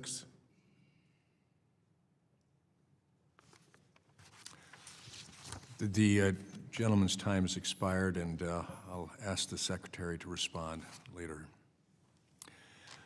I now turn and recognize the long-suffering, ever-patient gentleman from Florida, Mr. Fine. Thank you, Mr. Chairman. You can see my fidgeting here. I guess it's new guy-itis, having to listen to a lot of these questions. Secretary McMahon, thank you for being here. It's a privilege to be able to ask you questions. I do want to save you one follow-up from the meeting. You don't have to meet with your accountant. The incremental tax benefit to you will be zero because we're not lowering any rates. So it will be none. You will continue to pay what you have been paid. I don't know why people continue to lie about that. But I want to ask you about something different. In the world that we live in today, Jews are scared. And I speak to you not just as a congressman, but as a father of two Jewish boys. They're 17 and they are 13 years old. I also speak to you as an alum of Harvard. And I've got to go back and check the data that said in the 90s, 1 in 3 professors were conservative, because I certainly didn't see them anywhere when I was there. But I will tell you, as a Jewish conservative at Harvard in the 90s, despite the fact they tried to kick me out twice, I never felt unsafe as a Jewish student, never once. Sometimes felt persecuted because of my political views, but never, ever, not once in 4 years, 6 years actually, because I went there twice, did I ever feel unsafe. But students do now. And I wear this kippah now. It's a new habit of mine at my son's request because of all the students who don't feel safe wearing theirs. And with my 17-year-old, when he was born, actually 17 years ago, I had a dream that he would follow me to where I went to school. And now we're in the next few weeks where it's time for him to start thinking about where he's going to apply to college. And I don't know that I even think he should go to college at all in the days that we live in, So my question to you is this. Given that Jews are scared, there are things that we can do on our college campuses, and I thank you for what you are doing. But I believe that a lot of this problem is coming from foreign influence, that our universities are taking money from countries that do not share our values and do not like our politics and do not like our people. And those dollars come at a price. What they do is they don't just give a donation. They say, hey, we're going to endow a school. We're going to endow professorship. We want you to take our students and from other countries. And what are things that we can do to work together so that countries like China or Qatar, which are clearly not looking out for the interests of Americans, that we can get that under control in our higher education system? Well, thank you for that. And I'm glad that you felt safe, because there are clearly so many students now who do not feel safe. And I have talked to them, and they've told me no child going to college or any school today should feel unsafe in the environment of their education. So I regret that. But what we are actually doing is we've reaffirmed the Section 117 compliance from universities, that they must tell us. They're already required to report this, and they're not. So we're requiring them to report donors' amounts, because we want to make sure there's not foreign influence, with that. The Deterrent Act is for a purpose. Well, I'd like to. That's really what we are supporting. Well, I'd like to work with you, because even if you look at places like Columbia, it's generally not the physics department where we see the problems. It's not generally in what I'll call real degrees. It's in this creation of what I'll call pre-Starbucks employment degrees, like gender studies and these other silly things where you can't actually get a job, which are really nothing more than factories to create people to go and protest, where we have these things. And so I'd like to work with you on that. And I also want to ask you this. We subsidize these degrees. The idea that these schools walk around and say they're private really is false, because they couldn't operate without the beneficiary of the United States government. So does it make sense perhaps for us to look at the ideas of saying, if you want to get a student loan to go to the college in the United States, you've got to go get a degree in something where you actually might be able to do something useful when you're done with it? Well, I think that's one of the things when I was discussing before, that I would like to see colleges and universities have more skin in the game. Because if they have more skin in the game, I think that they're going to make sure that the subjects and the degrees that they are offering are going to provide diplomas and pathways to employment, in which those students are going to be able to repay their loans, because if they're on the hook for part of that money, they're not going to want to have to pay it if that student is not successful. Well, I just want to close by thanking you and President Trump for what you're doing, because you are fighting a fight. One of the backlogs that I didn't hear the Democrats ask about are all the investigations of anti-Semitism on college campuses, which conveniently weren't worked on when he was president. And thank you for dealing with that backlog. But know that I'm prepared to work with you and the president on any of these issues whenever you need it. And thank you for being here today. I yield Thank you, back. Congressman. I thank the gentleman, and I recognize the gentleman from Indiana for the last word in questioning, Mr. Messmer. Okay, thank you, Mr. Chairman, and thank you, Secretary, for being here. Secretary McMahon, we've heard all kinds of scaremongering from the left that you're ignoring Congress or blatantly violating the law, particularly when it comes to fraud, waste, and abuse that you've eliminated in the department. I think that's simply ridiculous. Can you reaffirm once again that your department is following the law and will continue to execute all laws passed by Congress? Yes, sir, we will. Thank you. Also, how will the department balance the needs of localities to remain flexible in their CTE delivery to respond to local workforce needs while also ensuring programs are not hijacked with woke ideology by unelected bureaucrats? Well, we are continuing the funding for CTE, and that's, I couldn't be more strongly supportive of our career technical education programs. And I want to see them started earlier in schools, middle schools, high schools, community colleges. I think there are many pathways to opportunities for success, for employment. And I think that we have to make sure that we are continuing to focus on developing those. Whether it's public-private partnerships, there are, I know, a lot of companies that work with community colleges to put funds into those community colleges to help develop curriculum. For instance, I know in West Virginia, there is a program that Toyota has come in. They actually have built a Toyota Center at one of the community colleges, and the students who are there train in the plant, and they take part of the courses at the Toyota Center, and it's a workforce built in. In my district as well. And so those are the kinds of things that we want to see continuing to happen. Thank you. And we need to maintain local flexibility because the workforce needs across the country are very diverse. So thank you for that. Yes, they are. Yes, thank you. Also, the state of Indiana has been a leader in school choice programs, leading the charge in voucher initiatives and creating a comprehensive educational agenda for K through 12 education that will ensure families have the best access to educational opportunities and choices. What are the steps is the department planning for returning school policy decisions back to the state and local level to help ensure states like Indiana better achieve their pro-family, pro-student education policy goals? Well, we want to make sure that, that we're offering the opportunity, I think, for freedom, for choice, for freedom of choice in the schools. So by increasing the charter school budget, that one of the things that the president would like to see opportunities for more charter schools to get started.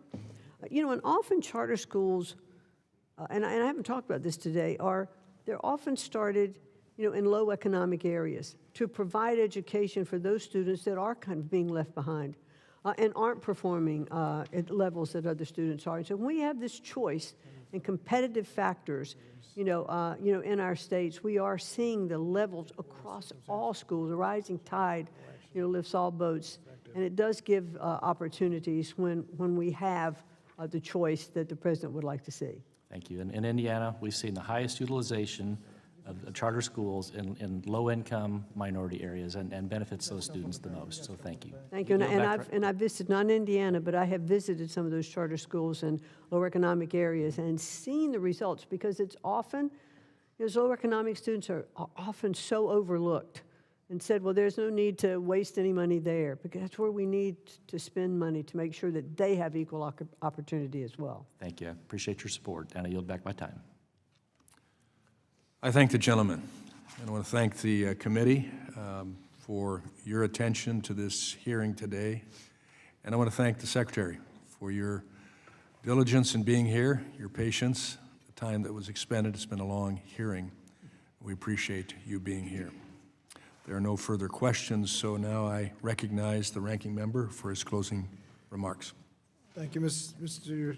Chairman, and I thank the Secretary for being with us today. We're here today to consider the effect of the President's 2026 budget on programs within the jurisdiction of the Committee on Education and Workforce.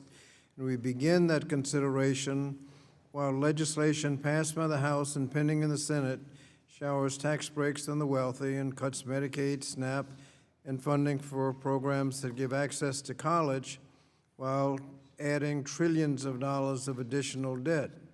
On top of the cuts in that bill, the 2026 proposal further cuts Pell Grants, reduces work-study, eliminates Gear Up and TRIO programs, and as we consider the 2026 budget, we also consider the federal court orders that have ordered the administration to stop dismantling the Department of Education without congressional authority. We have heard of problems of test scores, but no plan to do anything about it. Handcuffs on teachers, when whatever handcuffs there may be, are locally imposed, not on federal government. We've heard that there's no federal role in curriculum, teacher quality, or anything like that. And it's been emphasized that what the Department of Education responsibility is basically civil rights, to make sure that all children have access to a quality education. So we've heard support for vouchers, but we know that those programs have not been shown to improve education, but have been shown to increase racial segregation. And finally, Mr. Chairman, you rescued the Secretary when I asked whether or not viewpoint diversity is a violation of Title VI. I guess we'll get that as an answer later. I cited the statutory requirement that if you're going to take any action under Title VI, claiming anti-Semitism or any other violation of Title VI, you have to give notice to the committees of jurisdiction. Mr. Chairman, she indicated she may have given notice, and if so, you haven't shared that information with the Democrats on the committee. And I'd like to see that because it requires before any action can be taken, you have to provide a complete report on that situation and wait at least 30 days before any action has been taken. We'll just see what the answer to that is, and I'll look for an answer from you. But we have a lot of work to do. We're trying to improve education, and from a federal level, the cuts in education, no increase, inflationary increase on Title I. That's a major investment we make in K through 12. Cuts in Pell Grants and student loans. That's our major investment in access to college. I think we're going in the wrong direction, and hopefully we can, when legislation is considered by the House, we can make the appropriate adjustments. Thank you, Mr. Chairman. I yield back. I thank the gentleman as well, and we look forward to continue working and discussing with you what's going on, and we've been pretty busy doing that effort in the one big, beautiful bill and reconciliation. As you know, we've been extremely busy on that with the purpose of making things better for the taxpayers and for the students, the universities, community colleges, trade schools, workforce Pell, all of the rest for quite some time here now. And we look forward to more fully involving ourselves with the budget proposed by the President, and even as we started today. But I'd also state that 2 years while the Democrats had the full majority, including White House, the House, and the Senate, the opportunities to improve education in multiple ways, even as being expressed by some of my Democrat colleagues now, it didn't happen. And being a student of history to some degree myself, looking back and seeing the impact of education in this country that produced such revolutions as the agricultural revolution, industrial revolution, communications revolution, space age, all of the rest came before the Department of Education. Before. With more local control. With K-12 system that's under the control of the states and local communities, school boards, parents. Right now, we're attempting to go that direction. And it was disconcerting to hear some of my colleagues talk about doing away with health care, lunch programs, et cetera, for students, when in fact, that's not the case. And our president stood very strong in saying that Medicaid, Medicare, school lunches were not to be cut from deserving individuals. Waste, fraud, and abuse, yes. My colleagues voted for waste, fraud, and abuse to be continued. But today we're looking at what we can do to get to a place where the Department of Education is at its right spot. And our gentleman, a colleague from North Carolina, so eloquently pointed out that in our U.S. Constitution we don't have the responsibility for education except what we have taken outside of the Constitution. So it'll be hard constantly to experience the efforts of an administration committed to following the Constitution relative to states' rights and responsibilities for education. It'll also be confounding to some that better service can come from a smaller, more efficient bureaucracy. And certain states are taking education improvement into their own hands and succeeding, and others will have to decide to compete as well if they will follow. Choice, true choice in education will handle so much diversity. Bias will generally fail under its own weight. Having a light on the extent of the ingrown, one-sided liberal bias on our public campuses will be threatening, but change, I believe, will result from that.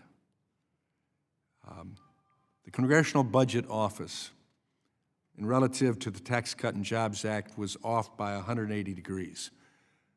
They costed out a $1.5 trillion shortfall that would result from the Tax Cut and Jobs Act. It was just the opposite, $1.5 trillion to the good. And I believe what we've just done, reconciliation, and the One Big Beautiful Bill, will be a facilitator for a lot of growth and opportunity. Again, students, parents, teachers, if we get those three component parts right in education, we will succeed. And that involves local district control as well. So I appreciate the passionate debate that went on today, the questioning, the answers, and sometimes answers that couldn't be given because it was based on questions without fact. Thank you again for being with us. With no further business before the committee, I call it adjourned.